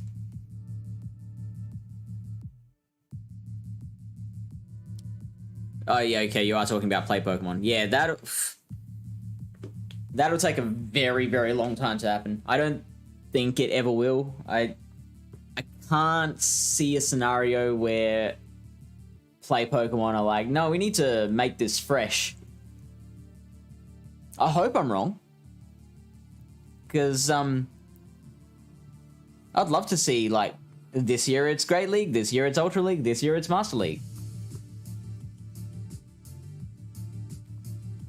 Do you agree? Because, like, for me, and for a lot of people that I know, it makes sense to run tournaments in Great League because that's where all the variety is, and I don't think that a tournament in Master League could be viable. Do you agree with that, or do you think that Master League is in a position right now where they could run a Pick 6 tournament?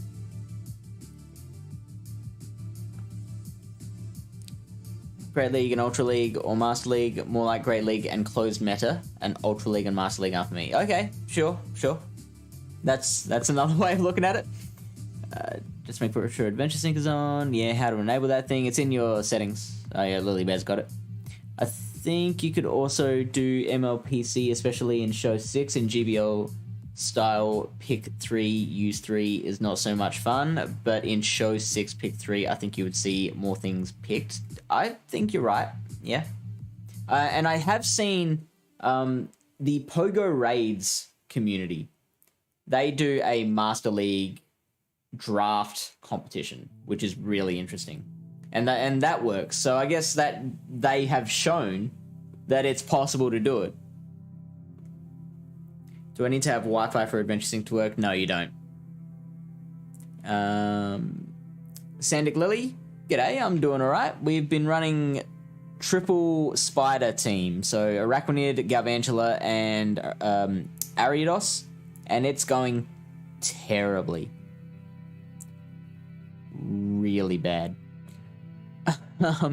Look at VGC, it would be the same thing as a Master League meta of about 20 Pokemon. Is it? I think VGC is a little more complicated because they've got so many more strategic avenues that you can take. So the raw power of a Pokemon can be negated by more things like items, abilities, natures, EVs and IVs. Like there are more options with IVs than what Pokemon Go does. Only beginners love Master League because there is only one stat in there and it's pretty rock, paper, scissors. I don't think I agree with that. I think, because, like, beginning players usually don't have Master League unlocked yet. Because they don't have anything above 2500 CP.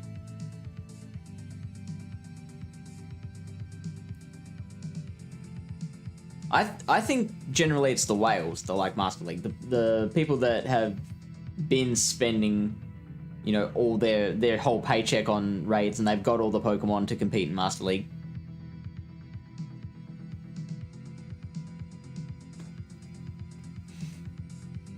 You can do a Pick 6 tournament in Master, but yeah, the roster is a lot smaller than Great League. Yeah, of course.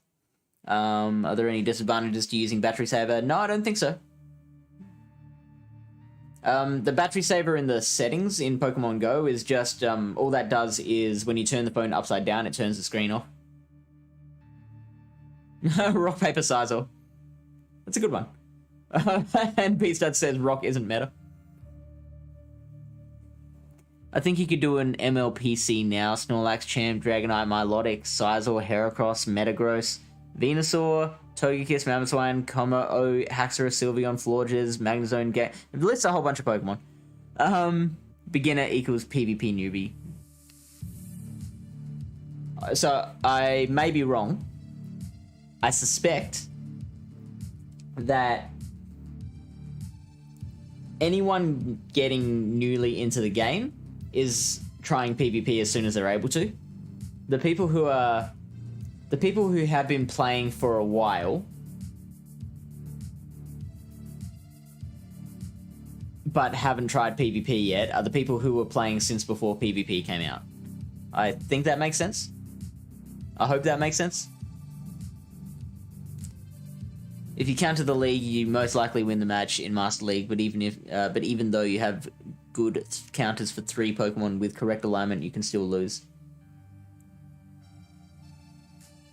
I think that's the case for all 3 leagues, probably more so in Master League. Pivoting alignment and grade is more doable. Yeah, I agree with you there. I don't think people are getting into PvP straight away. You don't think so? I did 0 PvP before the August of lockdown. Yeah, okay, so let me adjust my statement then, because PvP became so much more accessible then. I think that's when a lot of people... So, okay, Kevin, when did you start playing Pokemon Go though? That was before PvP came out, right? So what I'm talking about is people who started playing the game after Go Battle League became a thing. They're the ones starting PvP straight away. Anyone who was playing before Go Battle League was released, they were the ones who waited, I think.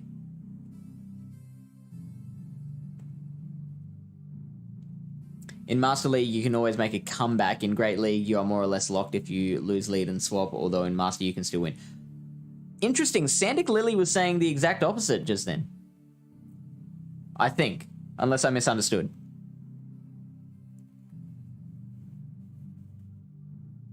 I know lots of new players or players who newly come into Discords don't PvP. Okay. I'll retract that statement. I think it's easier to safe swap and regain switch in Grey League. Yeah, I agree with Kevin, but I'm biased because I don't particularly do Master League, so I'm not standing hard by my statement. Bearman Clayton agrees disagrees with Nismo. Interesting. Much more core breakers in Great League.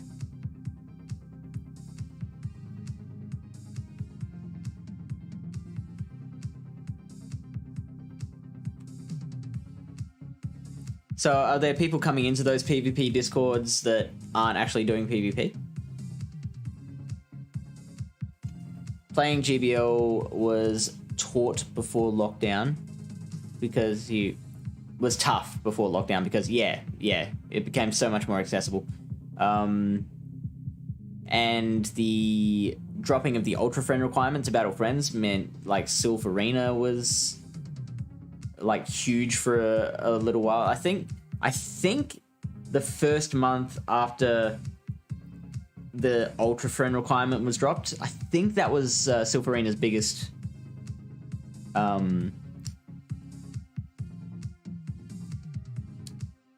what's the word I'm looking for? Month. Biggest month ever.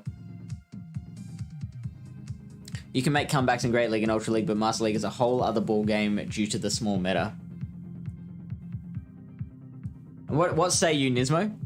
Do you still disagree? Do you still think the Master League is easier to regain after a bad lead?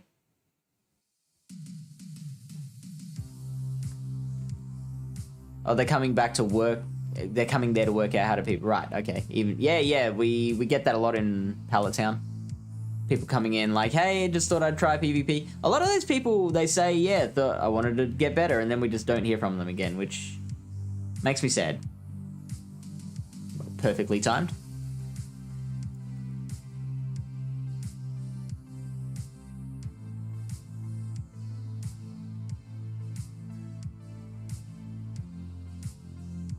We got 2 wins this time.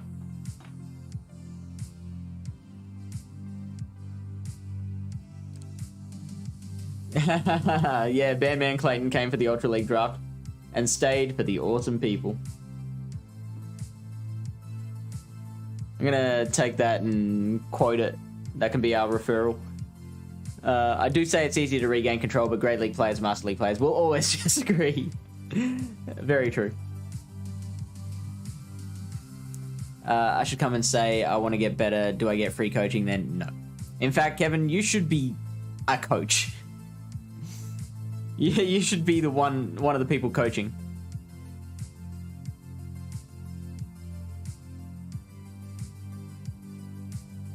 Yeah, they are very different. It's so weird how different they are. Like, you wouldn't think they're that different.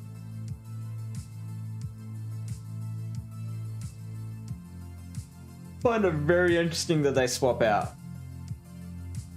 That's Seed Bomb, right?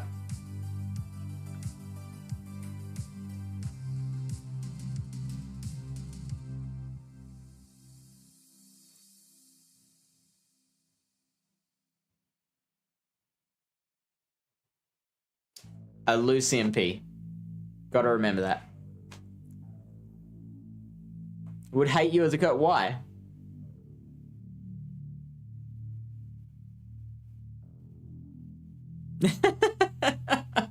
You wouldn't do that.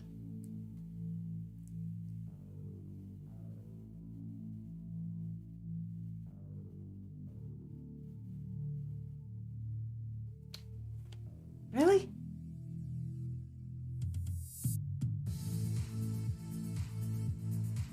I didn't think so. I was sure that was 6.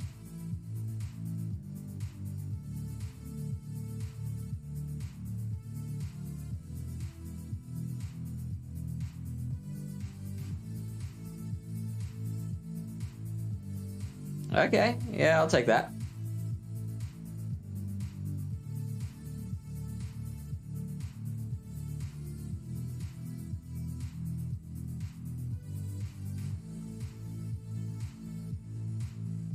Spicy teams are run in Ultra League. Ooh, you could probably tell me more than I could tell you. Spicy teams are run in Ultra League. This is just Open Ultra, right?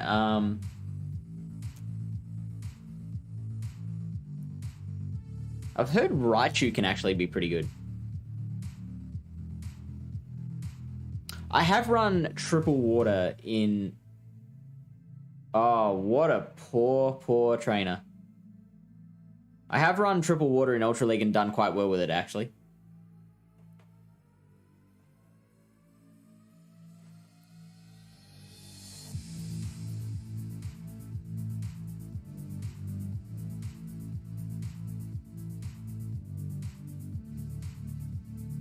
Bye!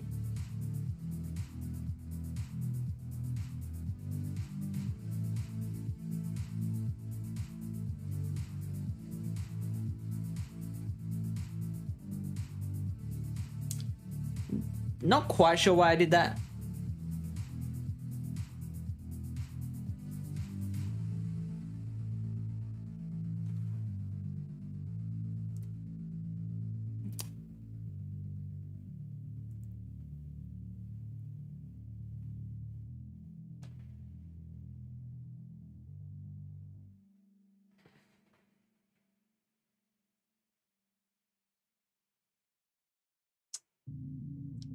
I hesitated.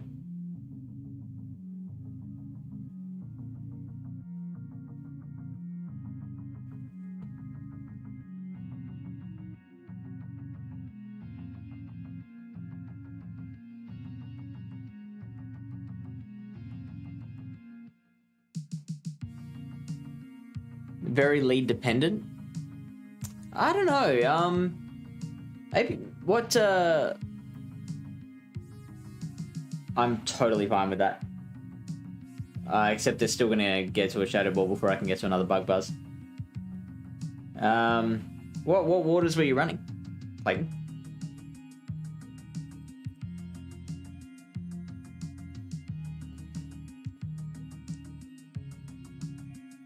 Starter team isn't... Yeah, not very spicy. Giraffe. Morplicator, g'day. You've got a question. Go for it. Ooh, triple dragon tail. Flygon, Gyarados, Milotic, Como-O, Steelix. Steelix is actually really good. Particularly in Premier Cup.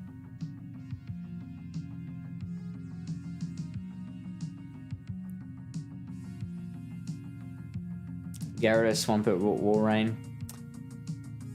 Yeah, I'm surprised that didn't work, because Swampert and Walrein actually make quite a good core. Maybe running Gyarados as the swap rather than the lead.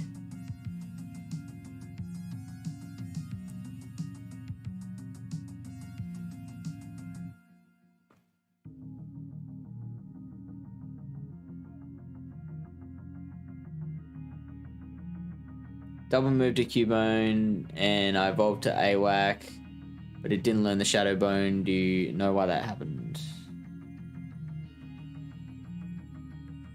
Yep, Kevin's all over it. Which is really dumb.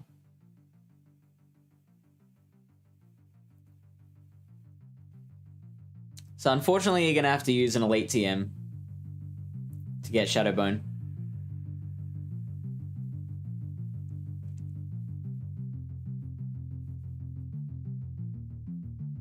If you don't have any with Frustration already removed.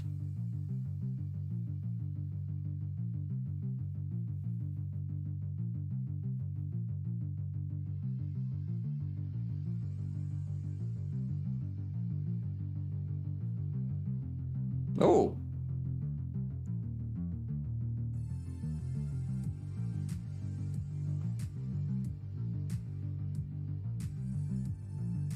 That's alright, mate. Sorry you couldn't get your Shadow AWAC. Oh yeah, right? Like you didn't double move it. Wait, no, didn't... Yeah, you already double moved it. Would it be 60k to power it up to 1500? Does it work with Fire Blast, Fire Spin? I feel like you need Hex when you're running Fire Blast.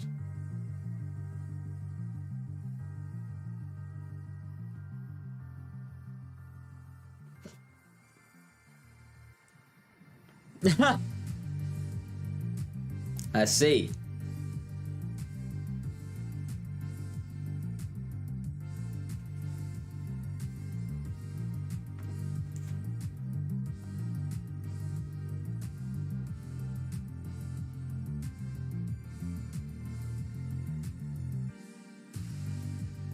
Well, I can tank this.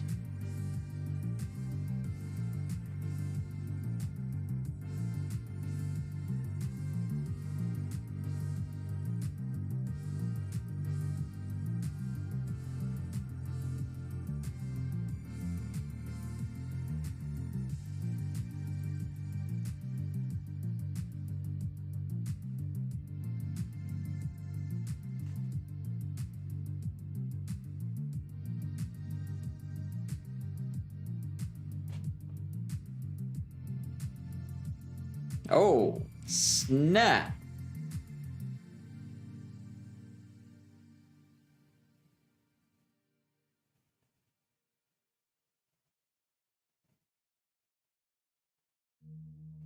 Oh, and the boost.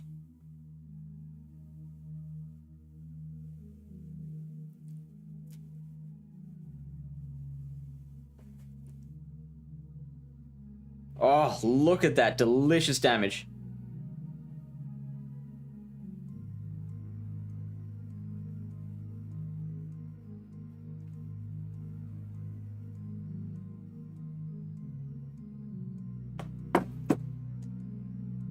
Just let me get one more Poison Sting. Is it that much to ask?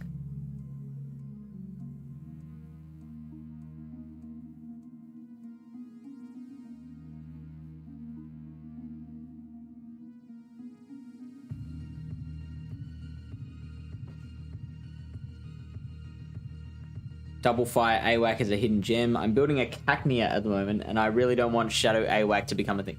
Cacnea or Cacturn? if my electric choices all get picked in the draft, I'm going to have to go full spice. That is my electric choice. So, hang on, what's... Let me bring up what's been picked in the draft at the moment.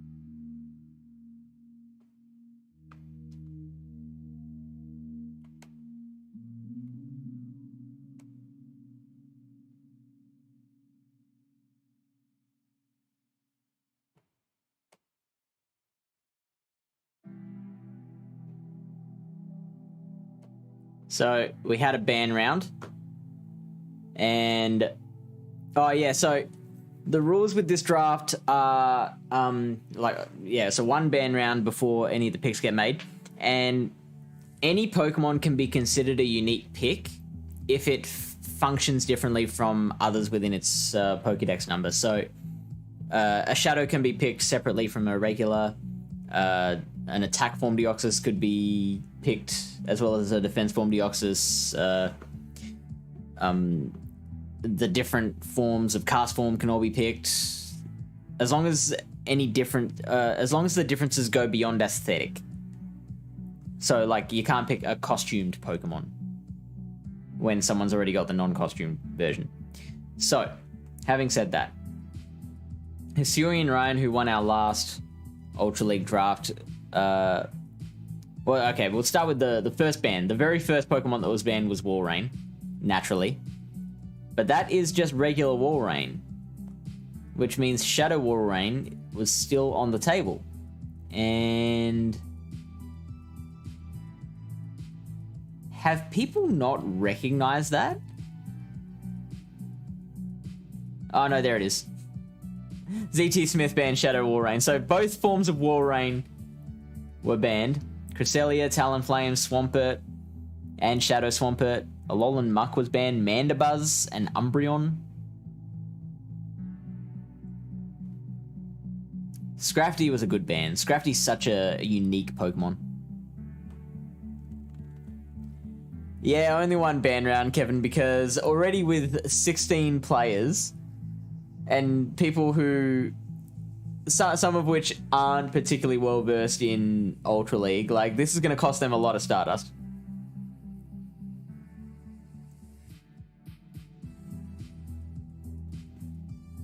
You should read more of the Discord channel or something. Have you gotten the newsletter tag in our Discord?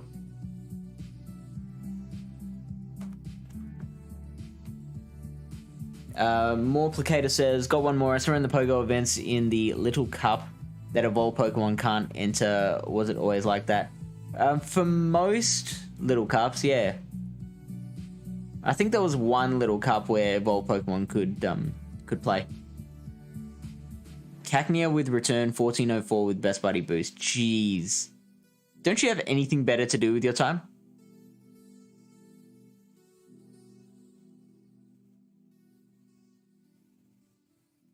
Looking at those bans, why has no one grabbed K-Mark? I don't know.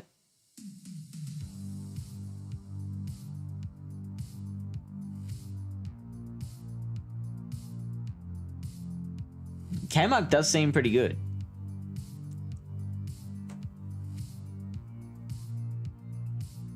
Oh, there we go. Mamaclimbs pick Kanto up. Yeah, there we go. That was a round 4 pick.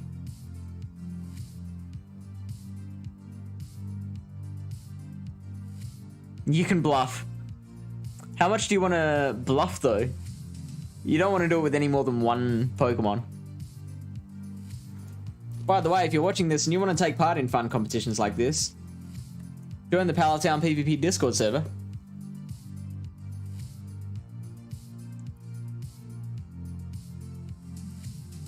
I have the tag, I open it, look through for my name for the ring, and then close it intending to read it later and then forget.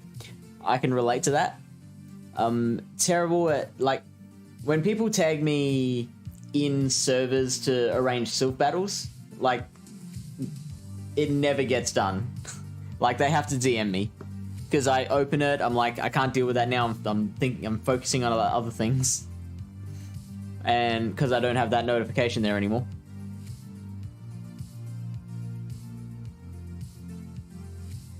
There are a few that people haven't picked that I'm keeping my mouth shut on. Yeah, that's always the way with a draft, is like there's always stuff that seems to slip through the cracks.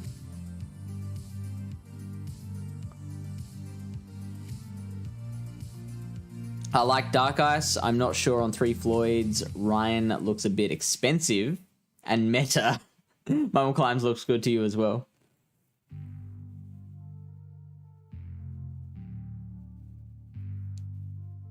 Ryan's got a couple of pretty glassy picks in the Extru and Gengar. Like, surely he can't run both in one team of 3.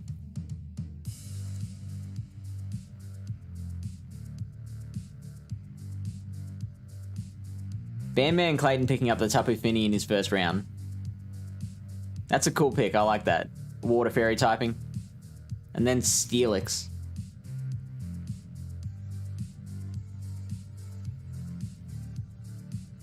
Tox, Ferrothorn.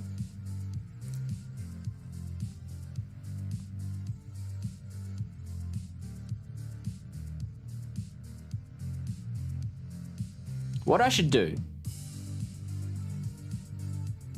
is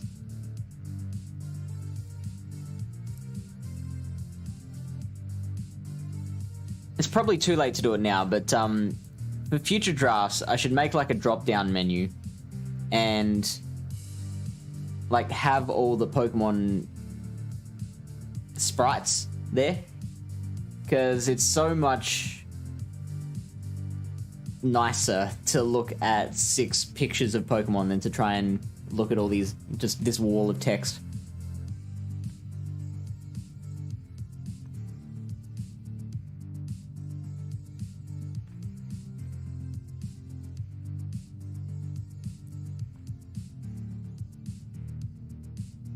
I ran Escadrille with Gengar and Typhlosion in Open Ultra League in GBL for a bit. That sounds fun. How many wins did you get, though? Had to shield properly, but Ryan is good and will know that. No Pidgeot taken. Oh, is that right?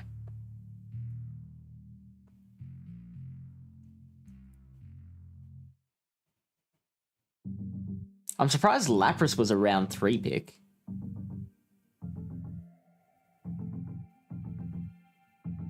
Like, okay, what do we think is the spiciest thing? I think this Samurott here is pretty spicy. No Galv.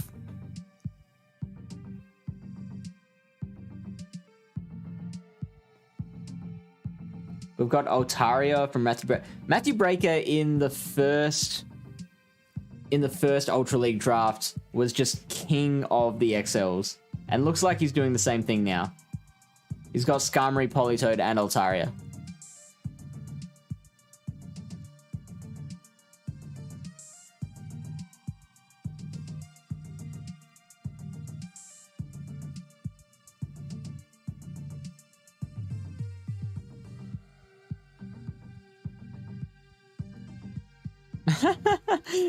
That was one of the electric picks.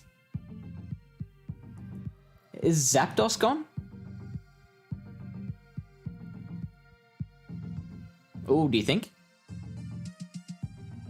Alright, have fun, Wildcat. Thanks for stopping in.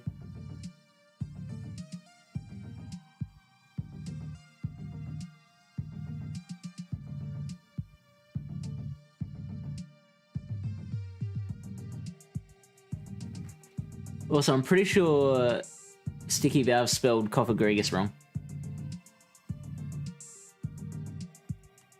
Can we have a final shout out for the BTW podcast? Oh, so I just realized Athena. Look at that team. Primarina as a first round pick, then Beware and Alakazam, and then Electivire. My goodness.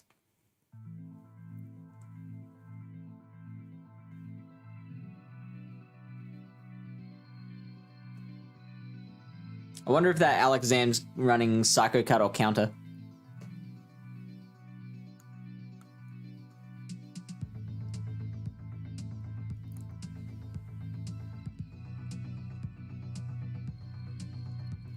So anyway, that's the Ultra League draft. Good luck getting your Galvantula, Clayton.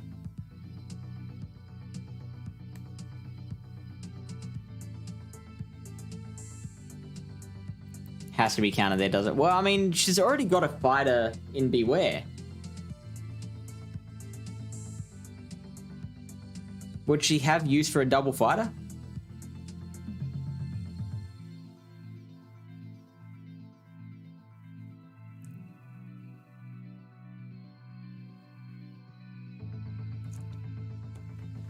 I mean, so's Alakazam.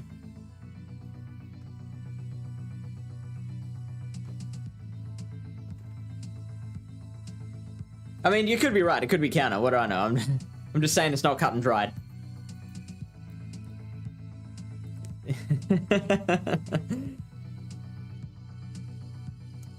Now, the last few Stunfisks I've run into in the lead have switched out. Not this one, though.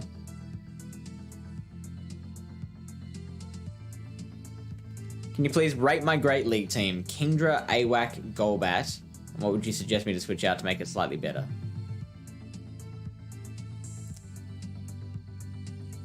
Kingdra, I don't think has much play in Great League. Definitely has a lot more play in Ultra.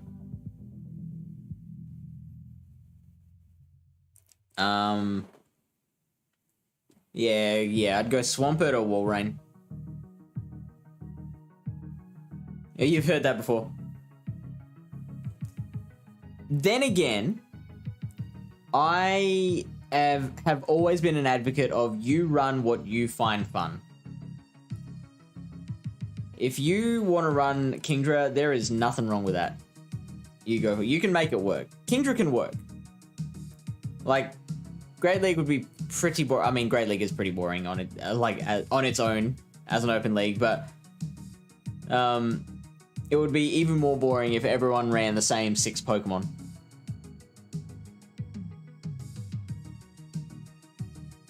Dugong is like Marmite. Kevin has spoken.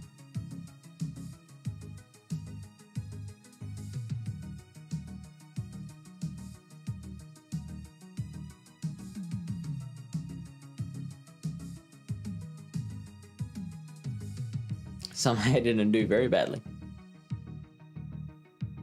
Are you talking about Dugong or Kingdra?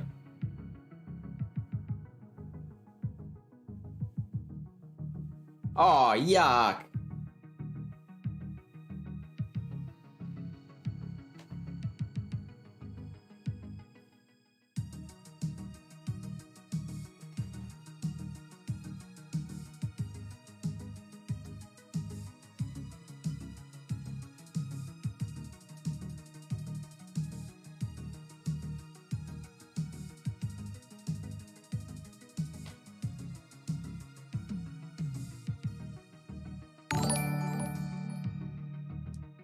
Tema SRC, thank you for the follow.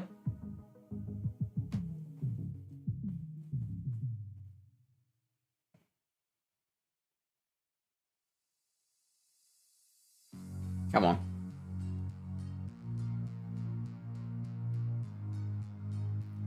Tema, what's your opinion on Kingdra?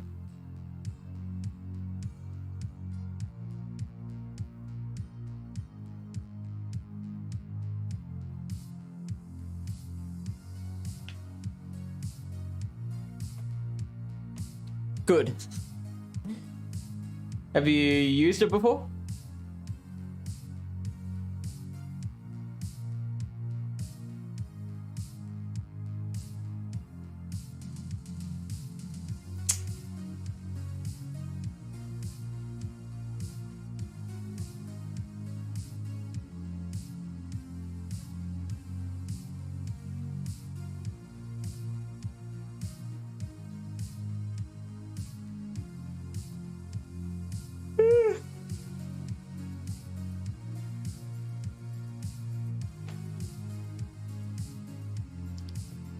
Yeah, that's fine. You keep your Golbat just as long as you know to keep it away from anything like rock and steel. So like it hates G-Fisk, it hates Registeel, hates Bastiodon. So that's probably another reason to run Swampert instead of Kingdra, because like it can cover those things that Golbat hates.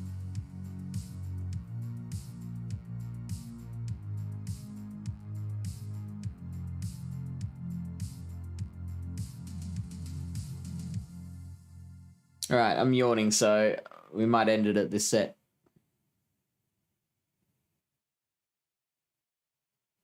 Is that right? I feel like Golbat's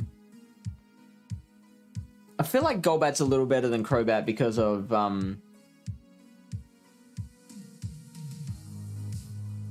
Wing Attack over Air Slash. I think Wing Attack's a slightly better move because of the energy generation. Also, I guarantee this is going to be double Fairy in the back.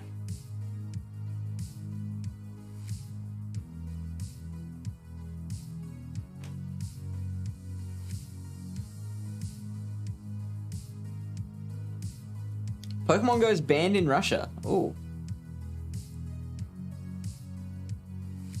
Is that right? Was it always banned in Russia?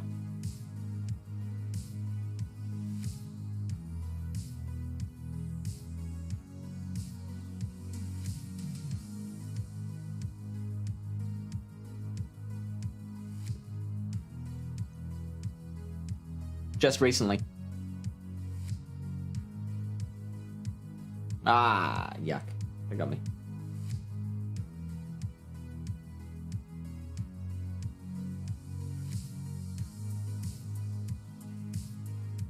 Do you know why?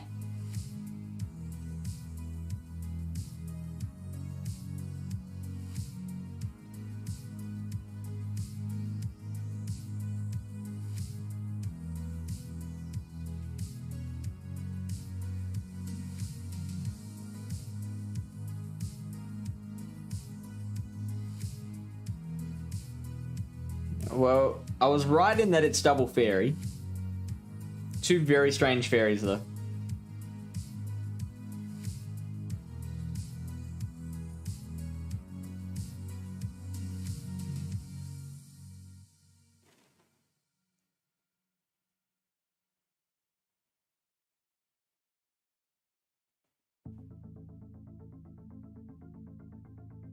They banned... So Niantic banned Pokemon Go in Russia, like, to support Ukraine. Pokemon Go was banned in the round of companies pulling out of Russia because... Okay. Sorry, don't keep up with the news. Yeah, that's what I figured. Not to support Ukraine, to punish Russia. Okay. Also, hi. Yep, I didn't know that. There you go.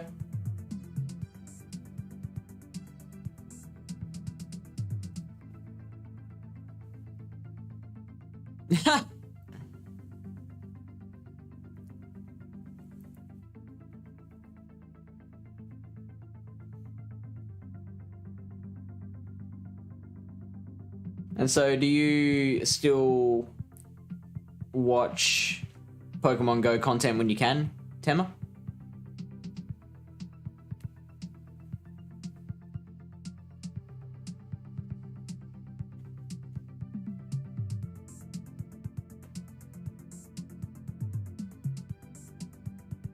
And also, it sounds to me like less of a moral stance and more of a like PR move. Yeah, Tema, don't worry. I'm not gonna make any assumptions about your political stance. You're just as welcome here as anyone else.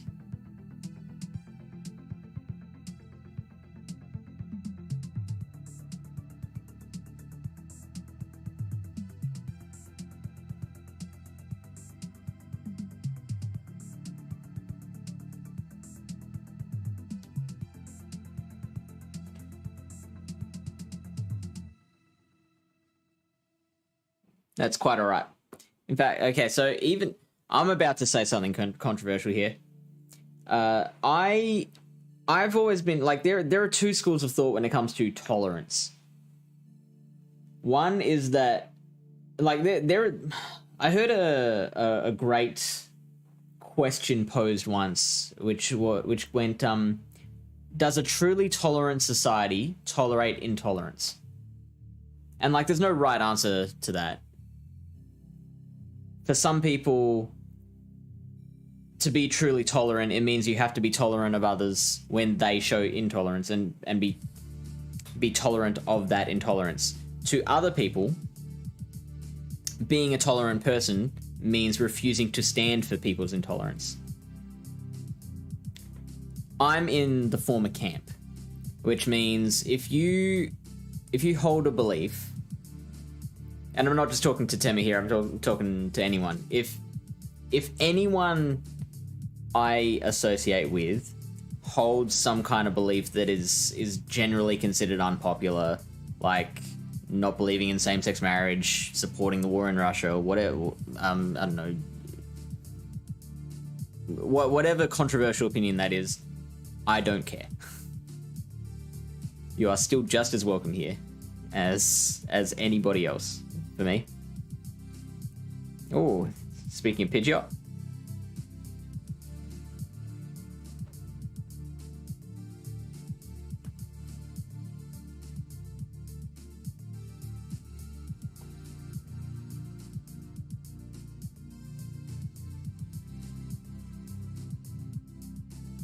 I did, thank you, Bunny Man.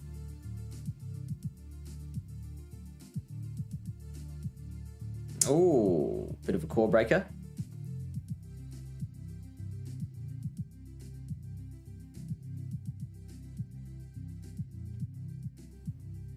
Yeah, and so Kevin says, I don't believe in taking things away from the people. If the world's governments decide Russia needs financial punishment, fine. But that really shouldn't be... Oh, bummer.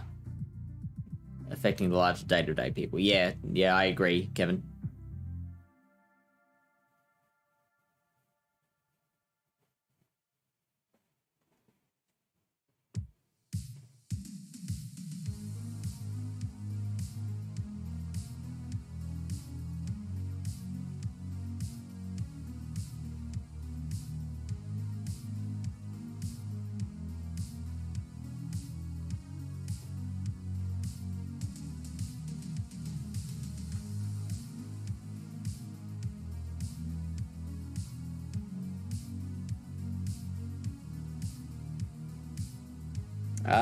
If I just shield this, I should get the timeout.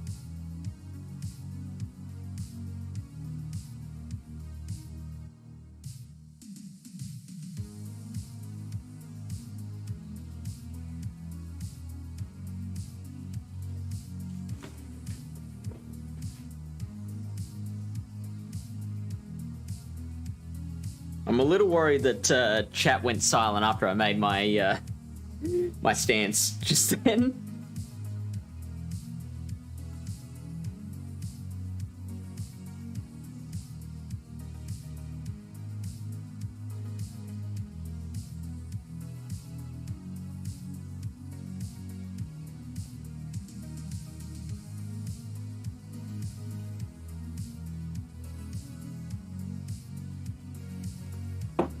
All right, we had fun.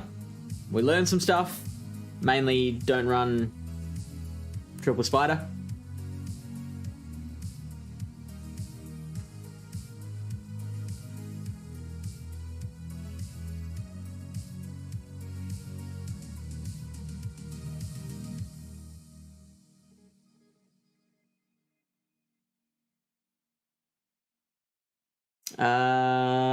We could raid Magic Mason.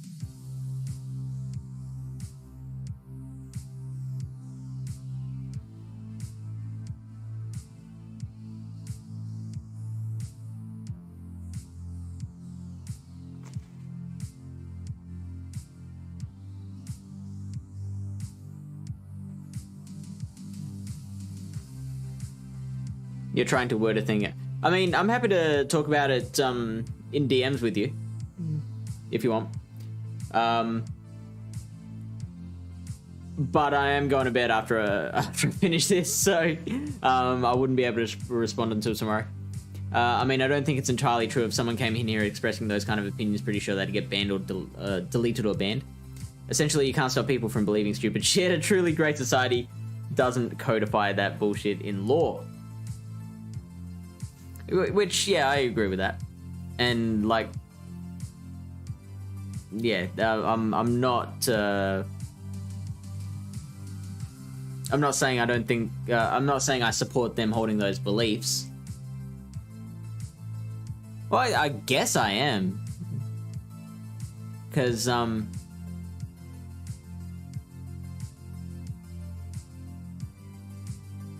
yeah, so, because my stance is you have the right to believe what you want, even if I don't agree with it. You have the right to disagree with me, essentially. I had a very good friend for a while. I don't talk to him as much these days, but I still consider him a friend. He's a flat earther. He's anti same-sex marriage. He's you know, conspiracy theorist. Moon landing was faked. Like all those things, all the classics, all the greatest hits. And him and I have just had wonderful conversations, just learning about how he views the world. Like, I've tried to throw him questions like, okay, so like, oh, what was the one I gave? Like, he just had an answer straight away, and it was so funny because, like, of course, it didn't change my mind on anything, but it was a very wonderful answer. I think I was like asking him about like how north and south works, or like where's the air. I was thinking, yeah, like if the Earth is flat, where's the edge? And he just turns over a plate and starts giving me a lesson on how dimensions work. Like if you're traveling south in this direction, like the way space bends means you'll always be traveling at the air. It made sense when he explained it to me. But that conversation was possible because, you know, I didn't judge him for his beliefs. I completely disagreed with them, but I didn't judge him as a person for holding it. And I think that's my expectation of how we should deal with this kind of subject matter. Make it as clear as you want that I disagree with you. Just attack the belief, not the person.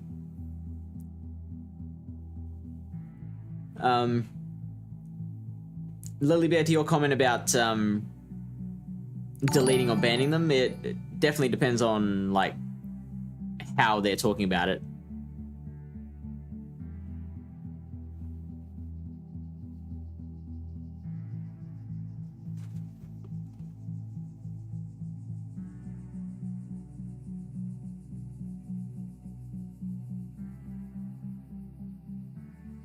If for example, if someone came in here and said, look, I know it's unpopular, but I think marriage should be between a man and a woman, like,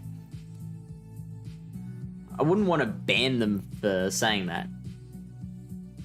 I struggle finding the line before engagement with a person and support of the less equitable ideas they may hold. That's a good point.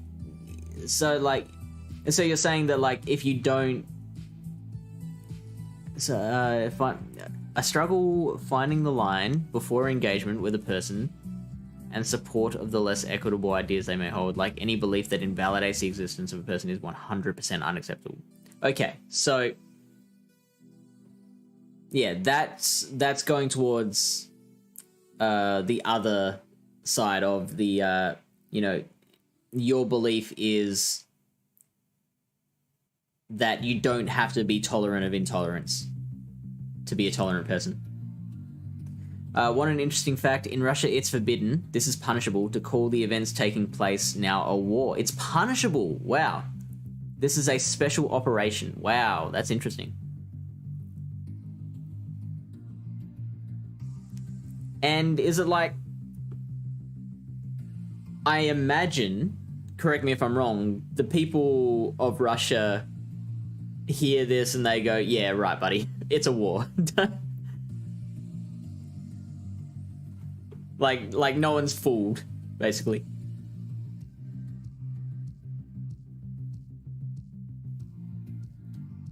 Thought policing, yeah, 1984.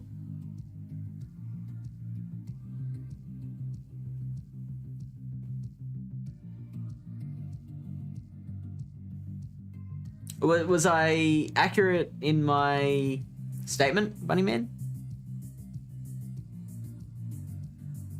Yeah, Ferrothorn learns Thunder. I think even now, or until recently, a lot of them didn't actually know what was going on. Yeah, mainly because, you know, it was being very well kept from them, wasn't it? I know North Korea do a lot of this as well. Like, North Korea...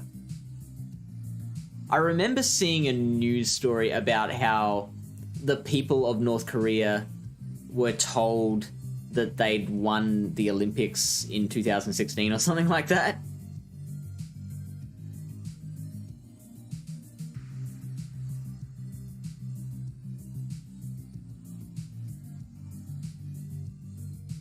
Application is hard. Okay, sure. That makes sense. So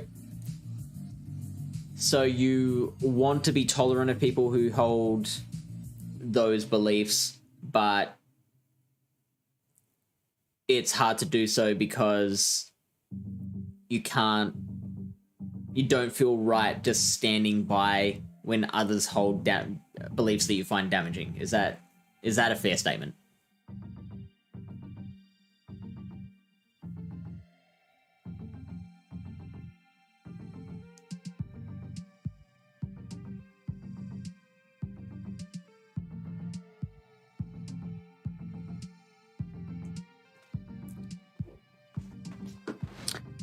I've also found having respectful conversations with people like that. Okay, good. I'm glad I got it. Thank you.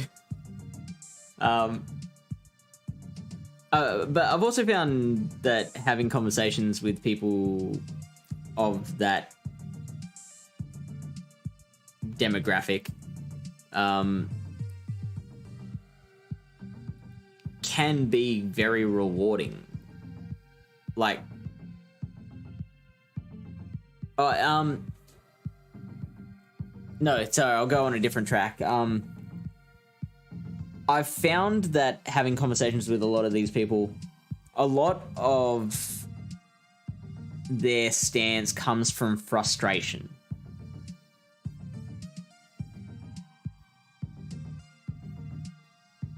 I've had conversations with people who are just so relieved to be able to give their opinion and belief without fearing that they were going to be, you know, dragged through the coals for it. That it becomes a very, like, they're very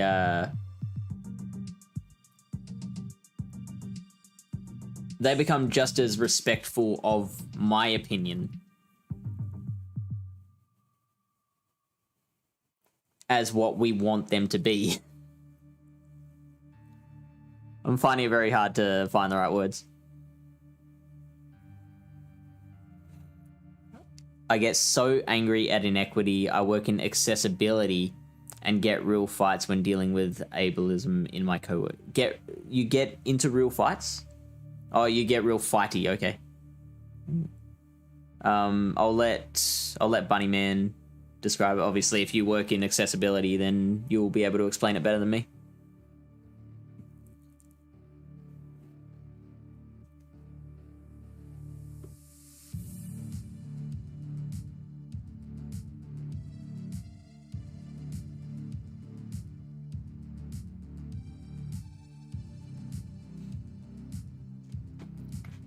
Yeah, so I guess it's just how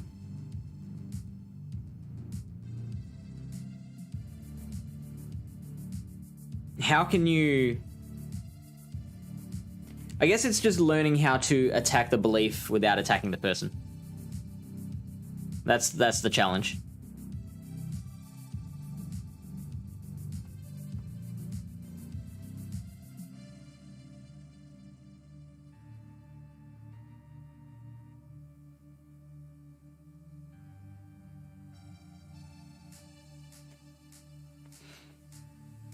Hey, Everett. Everett, you came at a mighty fine time. We're having a very heavy conversation right now.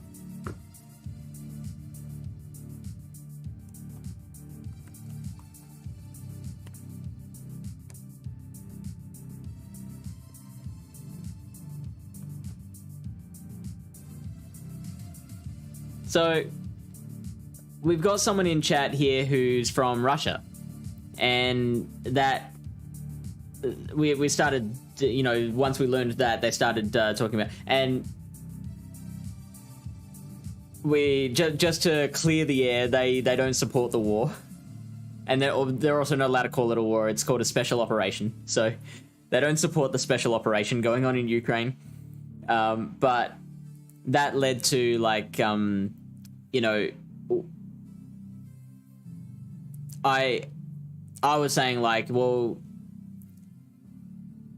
you know, anyone's welcome here no matter what their beliefs are, even if they are unpopular beliefs, even if they, you know, supported the war or had other, you know, controversial, thought the earth was flat, or, you know, were racist or sexist or whatever.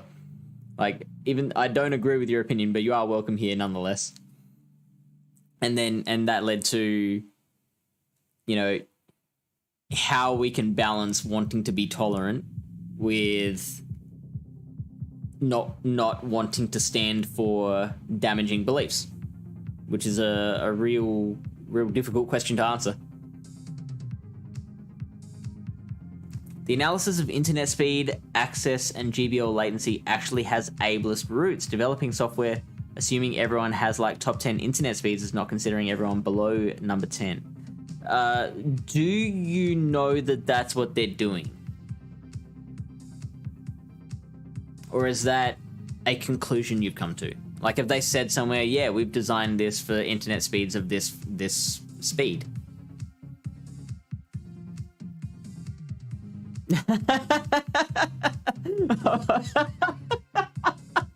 All right.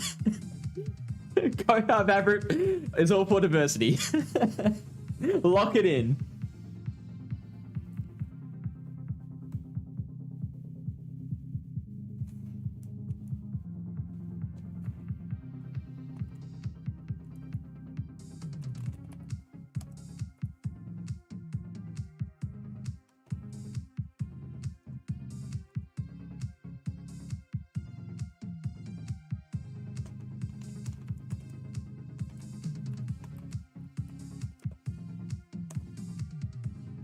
There we go. Now it's on the record.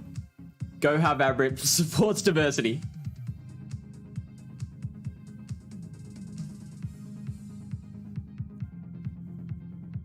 Which, yeah, put out a lot of disabled people. Why? What about Nicole Kidman? What's wrong with Nicole Kidman?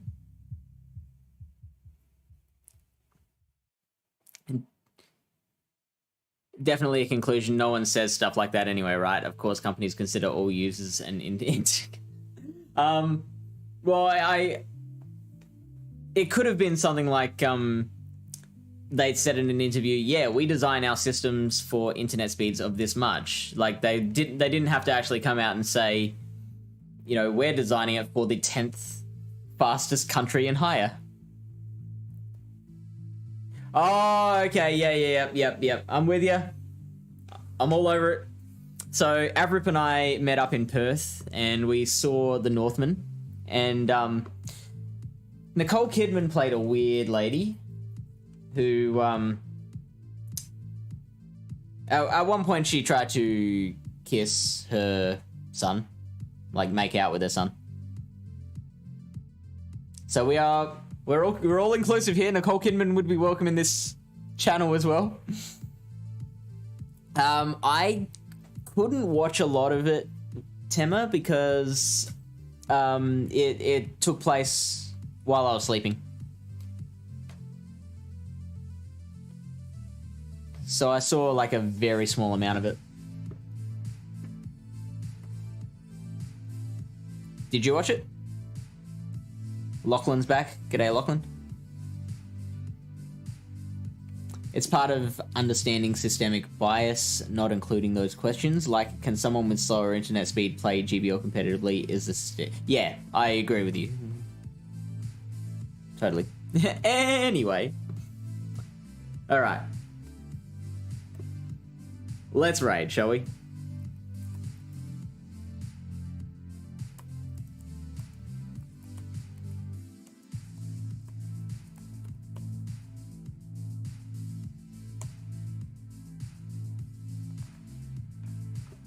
So tomorrow night we've got Lily Bear. She'll be doing stuff. We have, here we go, let me remember off the top of my head, and remember this, these are all really, really awesome streams. We've got, for those who do Sylph Arena, on the 31st American time at 9 p.m. Eastern, we'll be doing a complete breakdown of the current Sylph Arena Cup, which is Forged Cup. On the 1st, if you're doing a regionals competition, as in a Play Pokemon regionals, we've got King coming on this channel, King IV, coming on this channel to talk about team building and, you know, help people build their teams. So come and check that out, learn some stuff from the best. Then we've got Gym Breakers. Actually, I think that's happening earlier. I think that's happening on that. Okay, go to our Twitter, Palatown PvP on Twitter. It's all there. We've got Gym Breakers coming up, which is Peru versus Canada. You know, 16 of the best, you know, pick 6 players in the world battling off for a spot in the World Cup final. And the Ring, which is our King of the Hill format. Alright, that's all we've got time for.